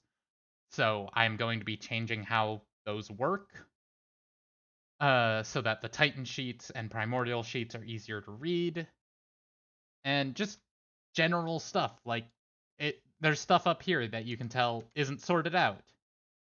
I'm going to be cleaning it up a bit. So this will be changing as we play. Just a heads up. But yes, I think that's it from me. Do you have anything else to say, Vex? Other than my usual outro, not really. You have an outro? I always just end my stream. I mean, I have things that I say, yes. Huh. Well, I'm going to say, thanks for coming, everyone. And thank you. I hope you all have a wonderful day. Let's see who's online. Oh, one of my friends is online. I'm going to go raid them. Well, you have fun raiding whoever that is. Well, actually, who is it? And I'll raid them as well. Fuck them. I don't know them, probably, but... I don't think you do. Anyway. Well...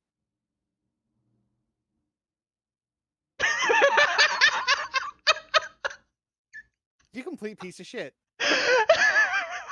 Wow. Wow, I was genuinely here, ready to... I had the fucking read thing open. I was sitting here like, you know what?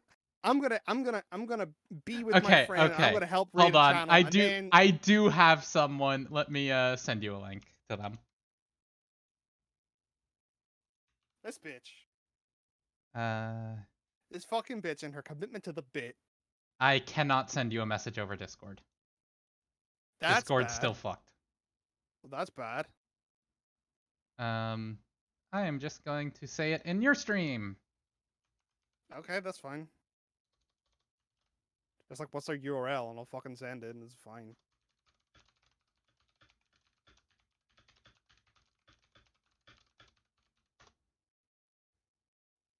Yeah. Woiful. You know how it is. Woiful. Wife. Big wife. Yeah. So. Alright, Yes, I in will that let you do case... your outro. Okay, I am going to give me two...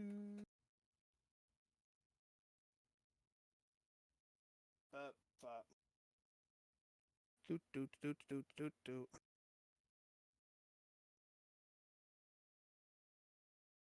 I'm so... Hmm? What? What? Twitch is being weird. Hold on. No.